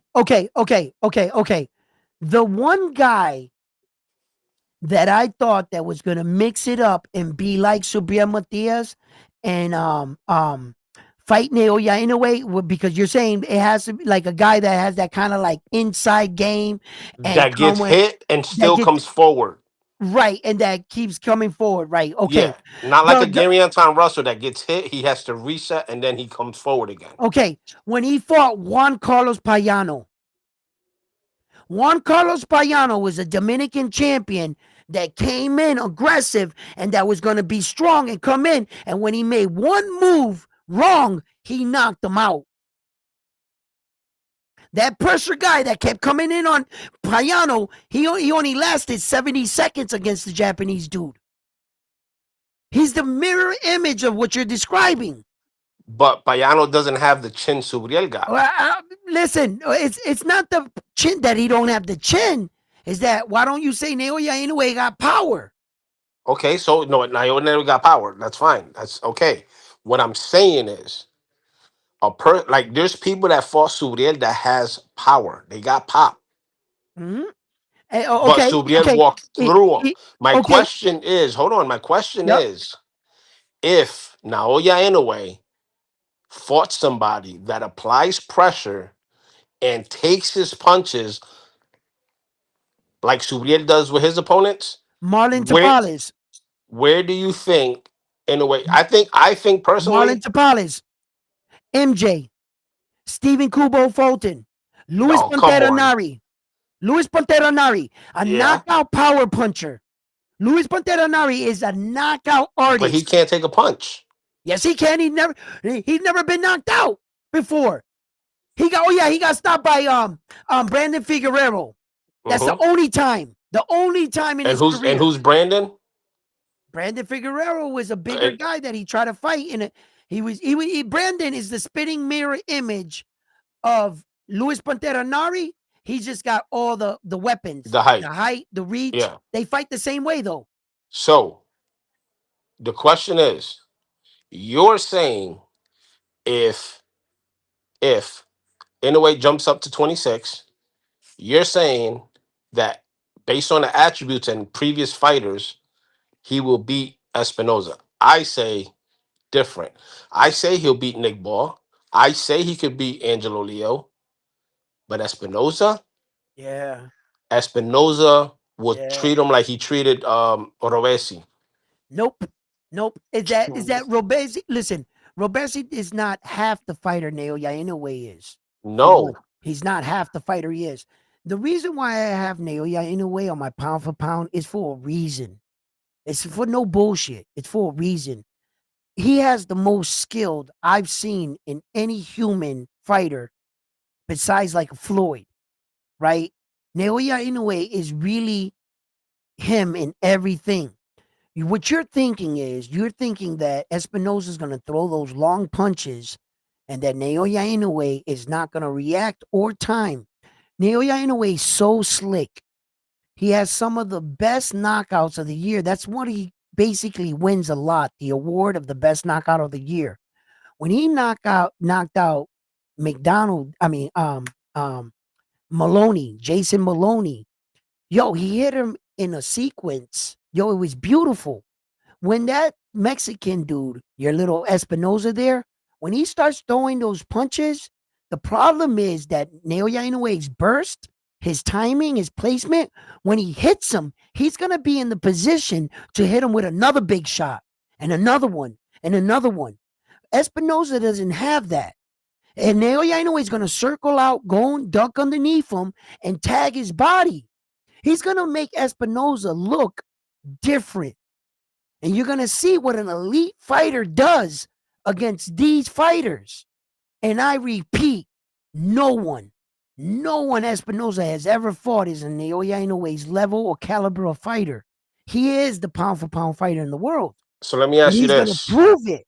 I'm trying to tell you, I can't wait for Listen, this shit to let happen. me let me ask you this though. That's all fine and dandy if they're dancing in the ring. Here's my question: if Espinoza catches Inoue the way Neri Mm. did, do you think honestly Inoue is gonna get up ready to fight again? Okay, first of all, yes, 100%. Because Come on, Edwin. Espinoza doesn't have. Inoue is good, Okay, but but wait a come minute. on. Okay, but wait a minute. Let me prove it. Go ahead. Espinoza has never shown me one punch pocket knockout power. Never. And neither has Subriel. Uh, That means nothing. Okay, hold on. It's an accumulation of punches. What I'm trying to tell you is Naoya Inoue is one of the fewest hit fighters in boxing today. He's one of the guys that gets hit the fewest because he's one of the fastest. So that accumulation of damage that you think he's going to give to him, he's never going to be standing in front of him to allow that accumulation to add on. And if you ask me, Romar Cardenas has a bigger punch than Espinoza does. Yes, a one punch. And if you ask me, Luis Pantera Nari has a one punch knockout power. I'm telling you, if Luis Pantera Nari would have hit any other boxer on the planet with that shot, he knocks him out. Naoya Inoue proved he has an iron chin. He got caught. But did you see the way his body hit the ground? That man was out. His recovering process, Naoya Inoue is much more. That's why I consider him the best. The way he recovered from that shot and took over the fight, Luis Pantera Nari didn't win 10 more seconds in that fight. Usually the guy's trying to figure his way out, losing rounds. That was remarkable. When he got hit by Romar Cardenas, you know how you can identify the greats? Like when Floyd got tagged. When Zab Judah tagged him with that shot, good luck, because you will never hit him with that same punch again.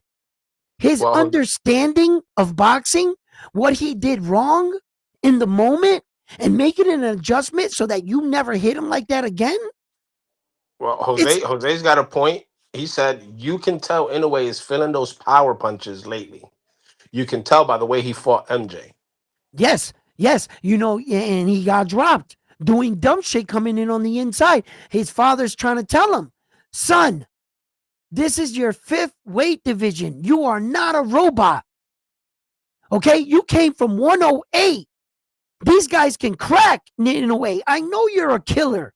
I know you're a knockout artist, and it's hard to convince a knockout artist, hey, son, you can get knocked out, when he's looking at you saying, Dad, I do the knocking out. Imagine fighting that kind of ego. Some men would just fall in love with the knockout. But he's doing this Tom Brady-ish. Yes, Dad, I'll do what you say. I'm not going to go in the next fight and knock this guy out. But you can only keep that collar on a killer for so long. At the end of the day, Naoya's going to want to do Naoya Inoue shit. Mark my words, Melo Pico, if he don't fuck out Picasso, bro. We're not talking about Picasso. We know I know that. I know that. I'm talking about him. I'll tell you what. Say that same David statement. Picasso. Say that same statement. Pígatelo when he fights Junto. I don't know about that one. That's a tough. That's a tough one with Junto. Junto's gonna be either a hard fought fight or an easy fight. Like I always preach, when you box good, it's worse with Naoya Inoue because you're doing the dance the way he expects you to. What fucked Naoya Inoue up was those awkward guys. Those guys that are not throwing the punches when you're supposed to be, like Luis Pantera Nari, like Romar Cardenas. A real firecracker, big out of the burst. Boom! Hey, Bull Rider, in case you didn't know, Edwin is what we call Japarican.